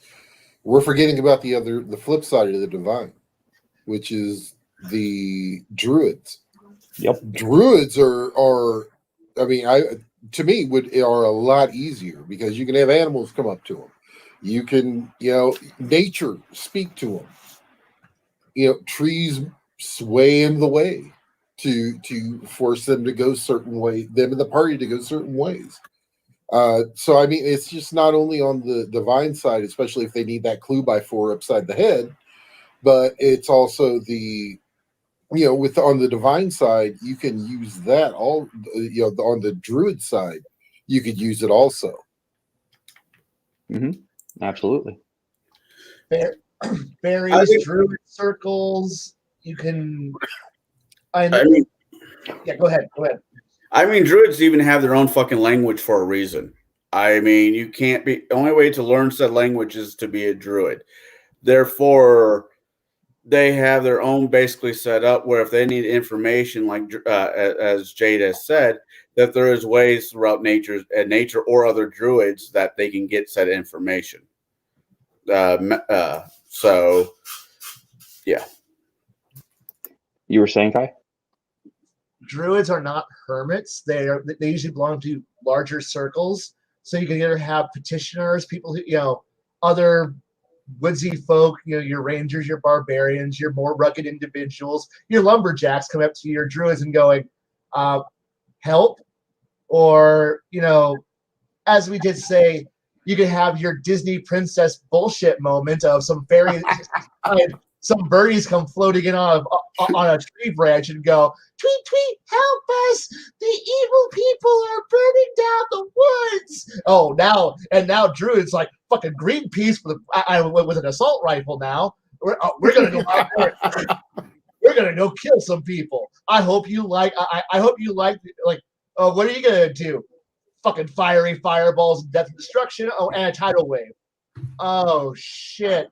I thought we were going to have a bad problem with, the gates, with the heavens opening up and us being burnt by, righteousness. But no, you're just going to rend the planet and eat us and then plant a tree on our corpse because that way you have some value. And suddenly, on them? No. Qual's feather token tree in them. Right.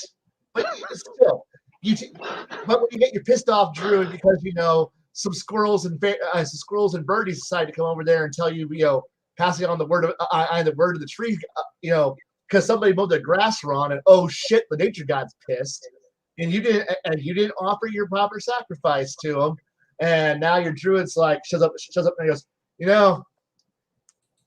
didn't kill 14 goats to my nature god's on the altar to cut down that forest. Well, yeah, what do I care? And I'm gonna turn your castle now into a straight, flat plain. Huh? What do you mean? Ground opens up, eats the castle, and I don't care because I'm an arc druid. Fuck off. And you have other druids who show up and go, yeah, I got problems. In your mystic druid language of, I don't know, the sound of woods or whatever druids sound like. Rustling tree spirit bullshit. And all of a sudden it's like, oh, hey, look, we had a conversation. On the full moon, we're all having our nice little time. And poof, there you go. And that's how you keep your druid in line, because honestly, most druid players are actually kind of the most passive people in the entire universe. And it's like, when you have a druid person at the table, it's like, hey, druid, what are you going to do? I'm going to commune with trees. Cool. You do that, buddy. Yeah. Trees. I think the best part about that barbarian story element that I used was the paladin of the group had said, "Well, we've beaten a tyrant today, and these are good things. Your people will be free of tyranny." To which the barbarian looked at him and said, well, yes, that's one tyrant, but you are a different type of tyrant. You are now our tyrant because you beat us. And it was kind of an eye-opener for him as a player because he was like, oh, yeah, I did beat them beat her in single unarmed combat. Or armed, it was definitely armed combat. And he came to realize that everything her people went through under the previous tyrant leader, he was just as much just the opposite side of the coin than their previous leader. So it was really an eye-opener, and it was a great role-play moment. Oh, excuse me. It was a great role-play moment for him as a player. So those are things that you can do, like I said, with just about any NPC. If you give them their life goal and follow their life goal, full circle with the PCs. So, what else we got? Really, I think we're getting close to the end of our stream. I just did a small meme review there of the Clue by 4, thanks to Parrot Head. And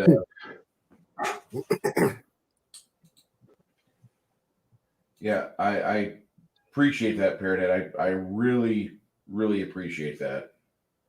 Not expecting those.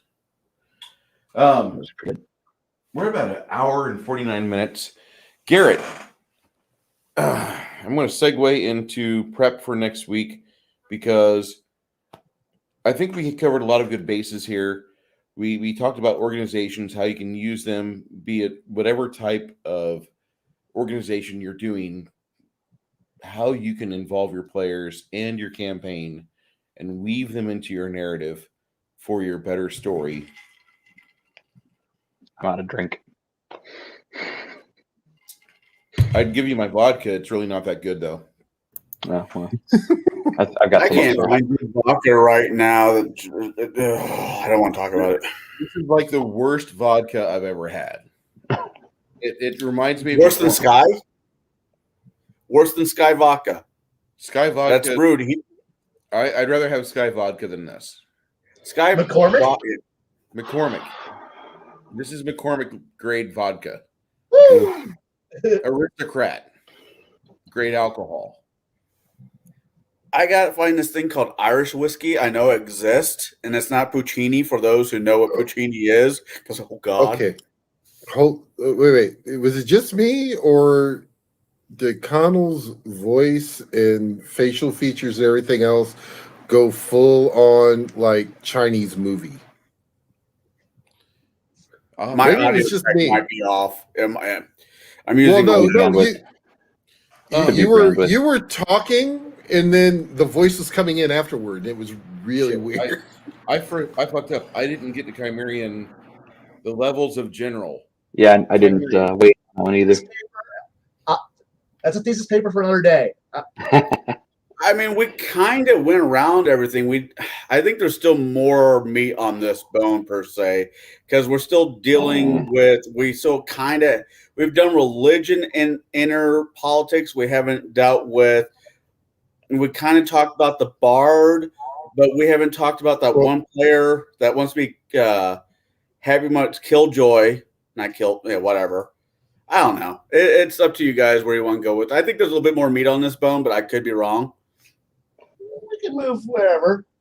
Well, the thing is that there's another theory to it, and we can go into that another session, because I really like what I read from Creighton Broadhurst, the CEO of Raging Swan Press. And for all of you dungeon masters out there, Raging Swan Press is the fucking authority of free Dungeons and Dragons and fantasy gaming material that you can bring to your table on a weekly basis and throw curveballs at your players and make them go off on weird and fun tangents and fill up your campaign with actual individual situations. He has a supplement for like $2 called Contents of a Dead Cleric's Pockets. God. I've seen that. That's pretty I've good. seen those. They're good. You get a hold of shit like this, and this is more joy for you than me finding a stack of Jack Chick religious pamphlets. Oh And no. reading them online. Okay, you want to know about joy as a dungeon master? You just throw a couple of these curveballs at your player, and they will go for an hour or 4 trying to figure out what these cryptic notes are. And you can either use them as red herrings and just fuck your campaign up for a night, or you can have them go as a spurned off side quest, which delves into 3 or 5 adventure nights where you will have your players spun up, because he does so many good things. If you, as a DM, don't have The Lonely Coast by Raging Swan Press in your downloads, The Lonely Coast is a 96 or 128 page free, did I say that again? Free campaign setting.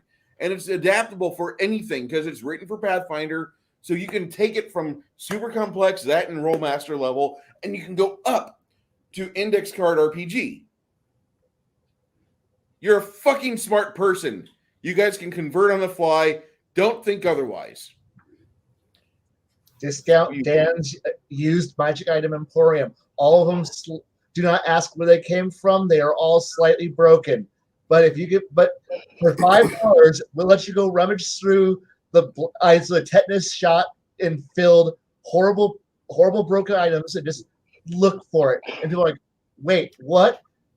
Well, yeah, all that shit you guys just leave every other adventure's left behind for years. It's over there in those giant piles. It's like a bad junkyard. And there's Discount Dan just sitting there, like a junkyard guy going, well, it's like pull apart. You just go out there and look at all that sundered, open, broken, dead adventurer gear. Some of it may still have. Man, I found a suit of armor and it still had an adventurer in it, and you're sitting here shaking the bones out of it. The little rod grubs, they're all in it still. And now see the one that I have used, and it literally ate up a half an hour of player time. And it was just meant to be one of those things as you're walking by, you're kind of just talking about the scenery. I said, as you come up to the Y in the road, and you're going to continue straight on to your destination, you see a black orc arrow stuck in a tree. The players did everything. They did all kinds of searches. They did all kinds of stuff.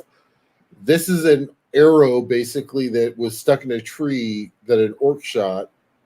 The tree had grown over the head of the arrow, and it was flavor text.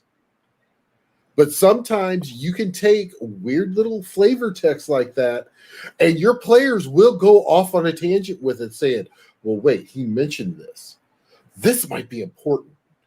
And then they will sit and try to figure out, even though it's the most benign thing there is, and try to figure out exactly what is going on. So, I mean, that's a very good one also. I think my favorite was the players had just gotten done beating the hell out of. Actually, no. Let's get to the point. Murdering a bunch of road bandits, and they were searching the pockets. And I had rolled randomly for like junk loot, like literally the most mundane of shit. These people were destitute road bandits, and one of them had a partially carved wooden horse wrapped in paper. So the player's like, hey, what's this mean? And they open up the paper and what's it say? And I panicked for a moment. I'm like, well, it's got a detailed drawing of the horse that it was wrapped around, and it says, for Lonnie. I didn't know who Lonnie was at the time, but apparently they're like, guys, what did we just do? And it made everyone stop and be like, wait, we just wiped out this entire group of people, and this guy had a carved horse figure in his pocket, like half-carved horse figure. What did we just do? And I'm like, you know what? And the inside me is like, I'm going to use that. I'm going to make you guys feel bad for murdering a bunch of road bandits. So I basically made up on the fly this entire like scenario where they get to this like really run down, destitute town, and like the people returning to road banditry because there was nothing to eat. There was no, there was no supplies. There was just a complete destitute town. And I had them meet up with this family, and they had a child named Lonnie. Turns out that they'd killed the older brother to Lonnie. And the PCs, all the players at the table just kind of went silent when they met this group, or met this family. And I think it changed everyone at the table slightly to be a little less murder hobo-tastic, but at the end of the day, they were still very much murder hobos. So anyway, but things in like pockets of dead adventurers or dead highwaymen can lead to literally anything, into adventures, into intrigue and mystery. So don't be afraid to put a random piece of junk in the pockets of those they kill. So I'm going to catch a little. Wait, am I muted? No, I'm going to catch a little hell on this one. I was doing a homebrew one. I think it was in Charleston, yeah. And everybody there said they're seasonal, Pathfinder players. I'm like, that's cool. We'll see what this turns out to be. And like session 3, there's this one guy keeps talking about what was it? Deck of mini fucks.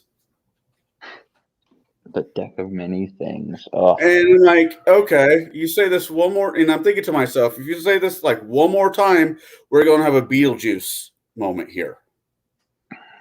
And so they were on a mission to save somebody, and in the corner of the, where the child was being held, there was a skeleton, what looks like a wizard. Well, inside the skeleton's pocket, inside the wizard's pockets, because all wizards have pockets, that's what makes them magical. There was a deck of cards, just a plain deck of cards, and one of the players grabbed it without thinking about it. No, these can't be magical playing cards because magical playing cards, no. It's the legendary mimic that everybody jokes around, but no one's seen in 100 years. So one of them draws a card, and it is their soul gets taken out of their body and sent to the abyss. Guess where they went? Yep. They went to the abyss, and it turned what was supposed to be a one shot turned into like a 5-month campaign to get that poor bastard soul back because he pulled the wrong fucking card. Yeah, randomness can lead to adventure. Your I think that's players the are way more loyal than any of mine have been.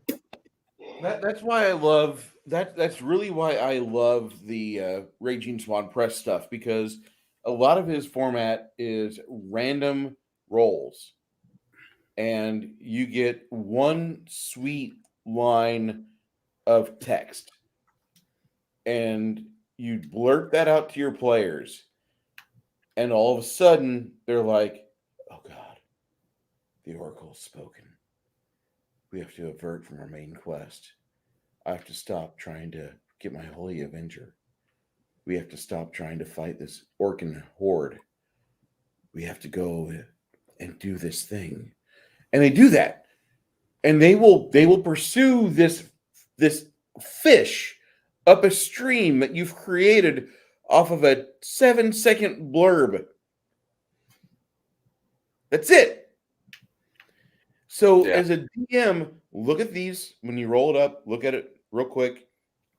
And then after that, just make some notes, get some bullet points, borrow from previous experience, and roll with it. hell, borrow from some of our experience. That's the thing, is that all of this stuff, this is not brand new. What we're talking about, the 5 of us are talking about, the chat's talking about, none of this is brand new stuff.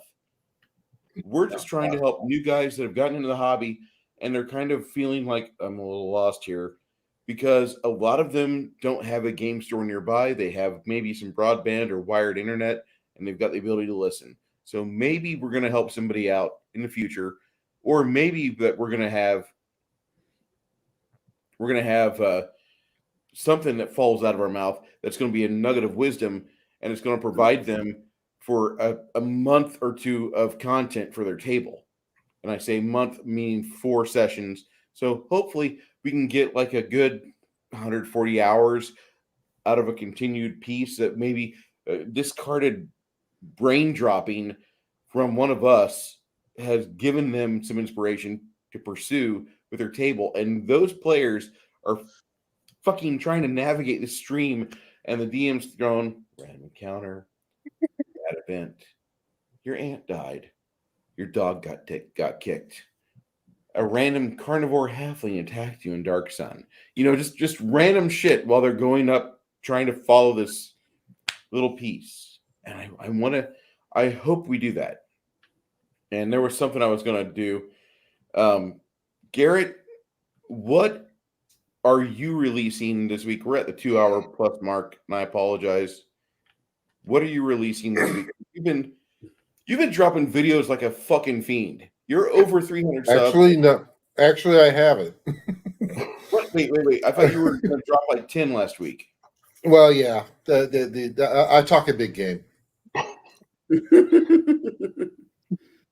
No, actually, I'm working on one right now based off of my little rant earlier about story. I have no drink. I'm sorry. I'm out. And Bruce, Hmm? actually, I'm at almost 400 right now. I'm at 397. Dude, that's awesome. You've That's hit the awesome. algorithm stride. I've done it for 12 years, and I've been a total asshole and curated my group. You went out there, dropped fucking memes, you dropped fucking tags, and you've got all these people swimming upstream trying to follow you. I'm That's all right awesome. with that.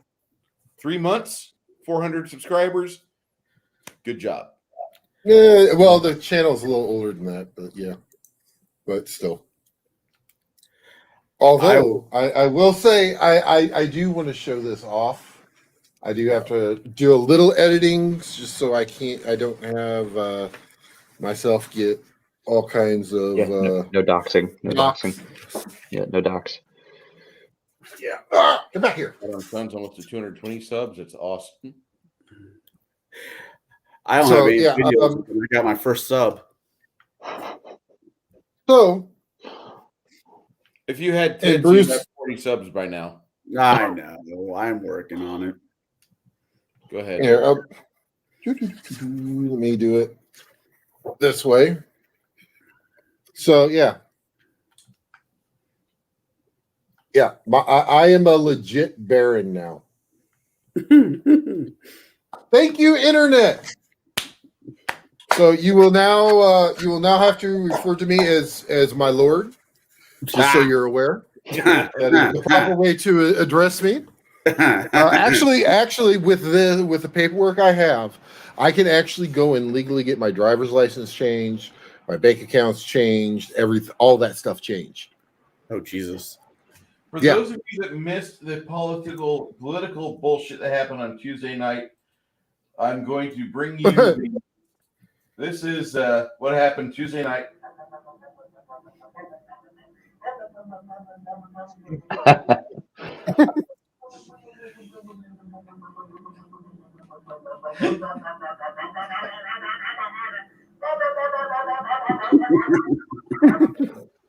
There you go. Yep.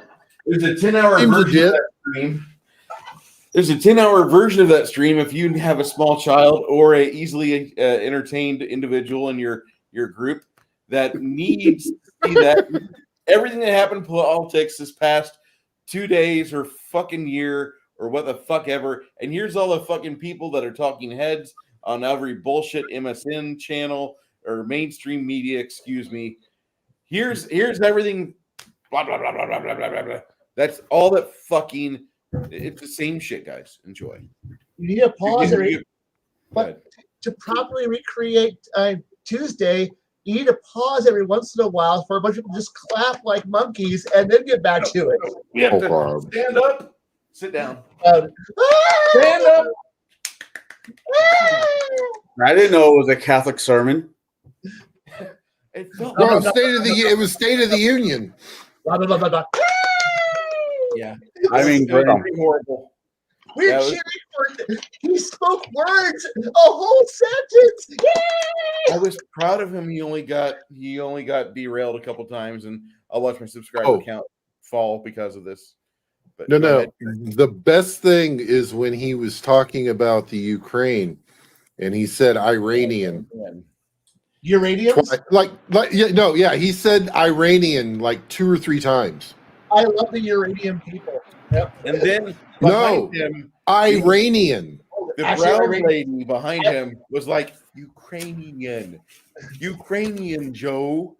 You could see her mouth. It was great. And then at one point, the other battle axe over there, she stood up and started like rubbing her hands together, like somebody was going to get her some ice cream that Joe didn't have, and she was going to get it first.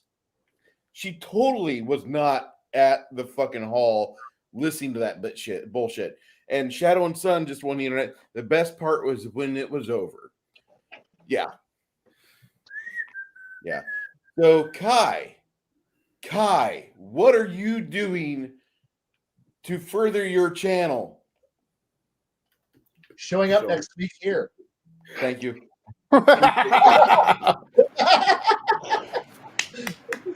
Well played, sir. Well played.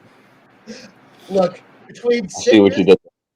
sickness, life, family, moves, and an endless job, the fact that I'm here, energetic, is like the best part of my week. Okay, so No. This is where you get out all the anger from the moves, job, family, everything else.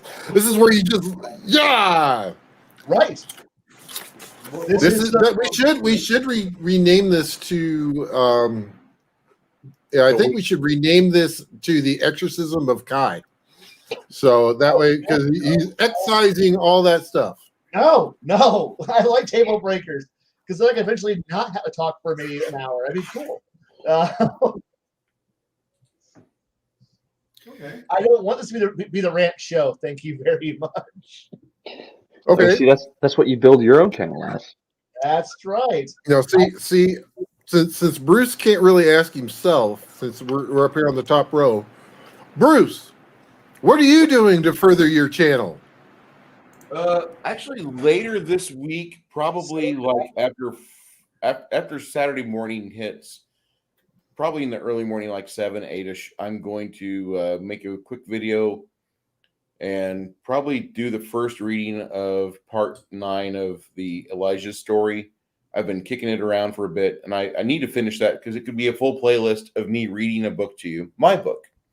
Now, it's not a great book, but it's a fun book. There's a difference. Gone with the Wind, great movie.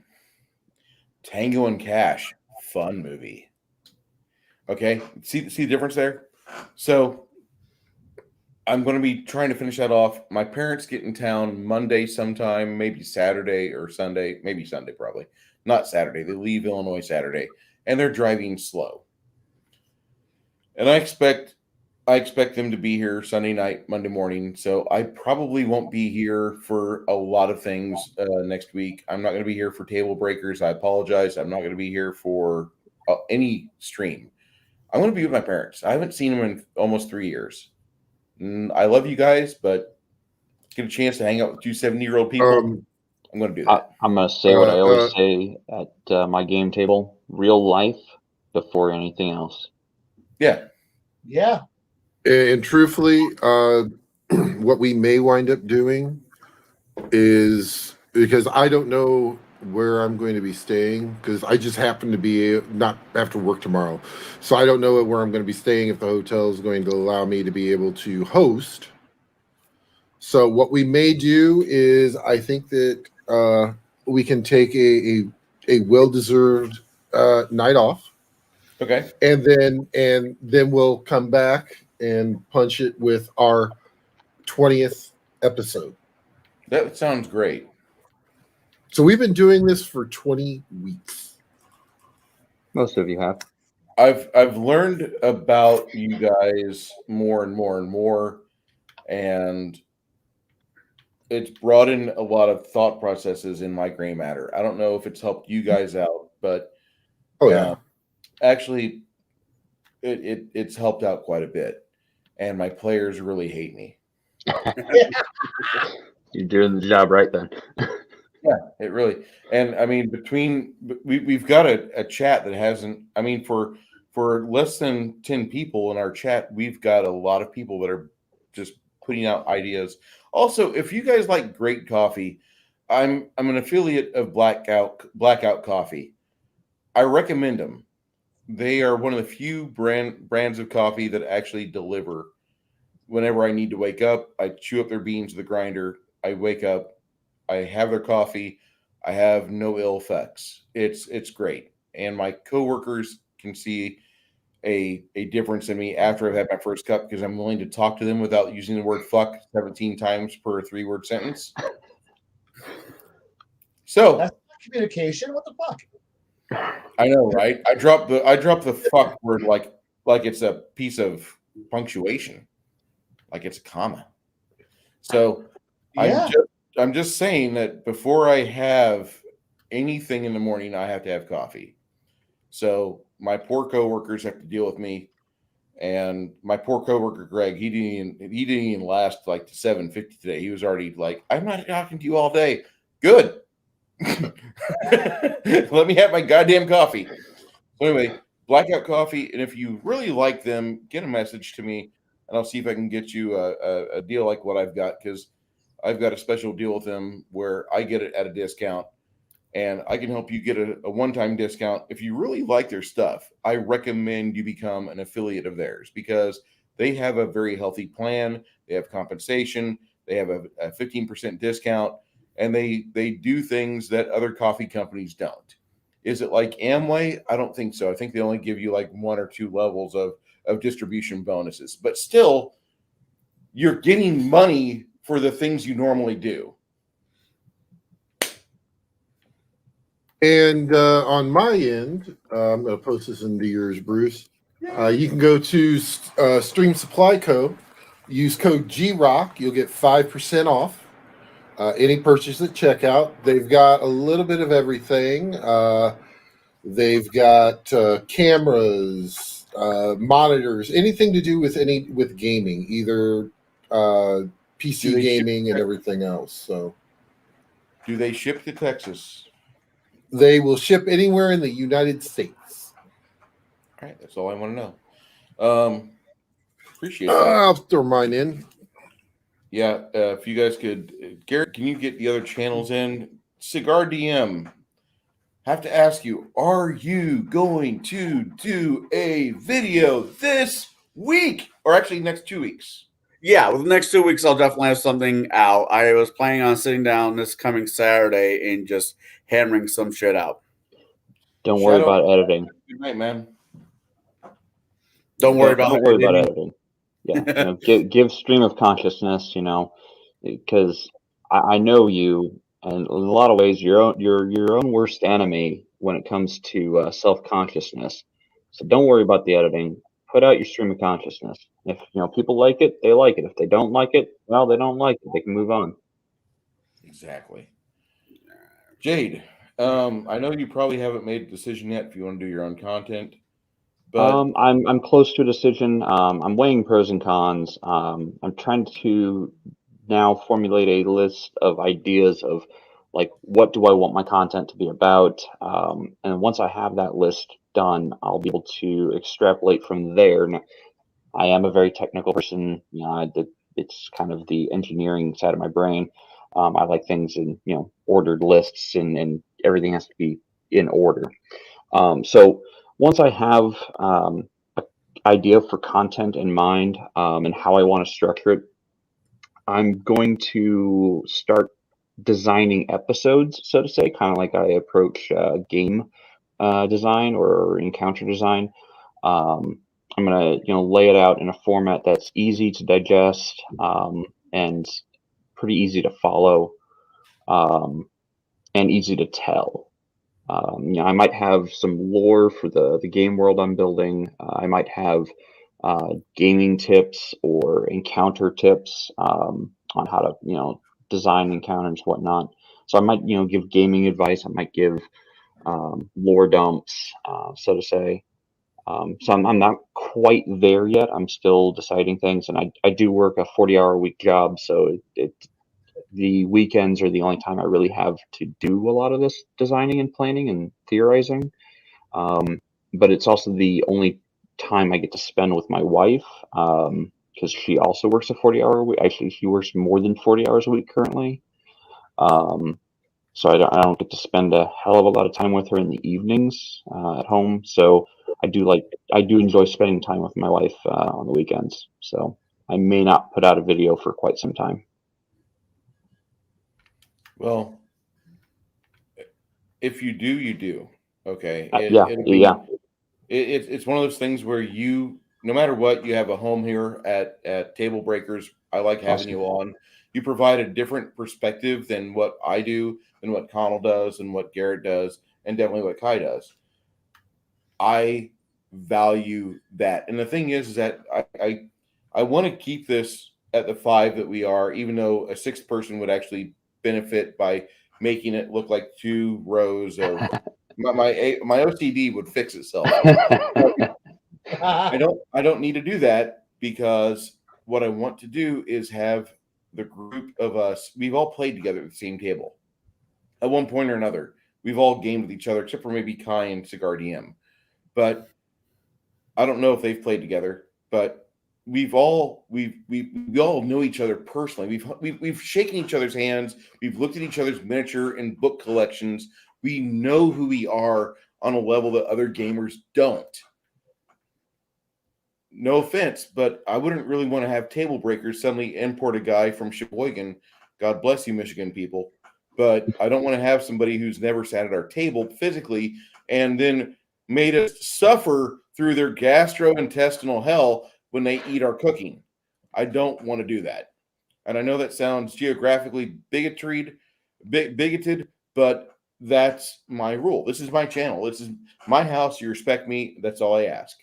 And most people have no problem with that. But I really appreciate the value you bring to the group, Jade. And I like how the Guardian always seems to circle back and bring it to the he brings it to like a good God, don't hate me, dude. But Andy, you are a newer DM than the other three of us. Oh yeah. Okay. Yeah. And so you always are able to bring it back to somebody who's just cracked open their first magenta box, and like you start reciting like things and verbatim and what's that go and things like that. So you always manage to give us a good perspective, and you have no bones about like I play 5e. Most of us in the gaming community, we don't care. I would even say majority of people in this hobby play 5th edition. Now, I would also tell you that the majority of them would rather play everything else, like Hero System, Warhammer Fantasy Roleplay, something from the OSR, but they would rather play something else. But 5e will get you a spot at a fuck. Now, I'll say this with confidence, because the Cigar DM is a game master for a brick and mortar store, and he gets to run modules there or campaigns for free and at a scale, because he runs the current iteration of the world's most popular game. He gets to do that. Not many of us in the hobby can say that. Not many of us can say we've taken home books to enhance our game for the store campaign that's going on right now. So anybody that has a problem with him sitting at my panel like that, I just want you to know that he's sitting there for a reason, that he's bringing something to this chat that nobody else here can. Kai sits in here because he's a rantaholic, and it's great. But he also is instructing people every semester on how to play a game, and he's showing them the finer details of the game theory. He's actually kind of sponsored by his own college that he attends. That's something I've never done. Garrett's never done that. I'm pretty okay with this. We have a different group of people. We have a very diverse group of people at our table. And Chadzar just points out something. Cigar DM, the sooner you start making 5e related content for your channel, the faster you'll get to 1,000 subs. It's and just the to let hot you know, thing. it's fucking huge. I don't talk about 5th edition, but I don't talk about the USR either. I talk about the hobby, and a lot of people are like, why do you talk about the hobby? Because we all roll D20s, we all roll the damage, and we all like to see goblins get stacked up. That's what we do. I want to hear the paladin say, I want to smite this round. Okay, cool. I want to hear the bard say, I'm beginning a song. Oh, great. I want to hear the players say, look for the stack of dead bards. I want to hear shit like that. And that's the type of asshole DM that I am. and I'm pretty okay with labeling myself as that, even though I'm not a true asshole.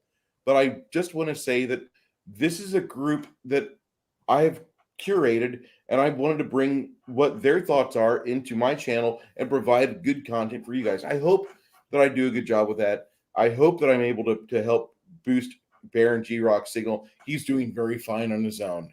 I've noticed he's almost at 400 subs. Congrats to him. Cigar DM, once you start doing 5e content, you're going to be fucking paid both ways at a game store and off YouTube. Yeah. And Yeah, Kai, he'll shoot right past me. It'll be crazy. Kai, I get it. I work a job that has me driving a shit sucker truck. Okay? There's a mental image I'll never be able to erase.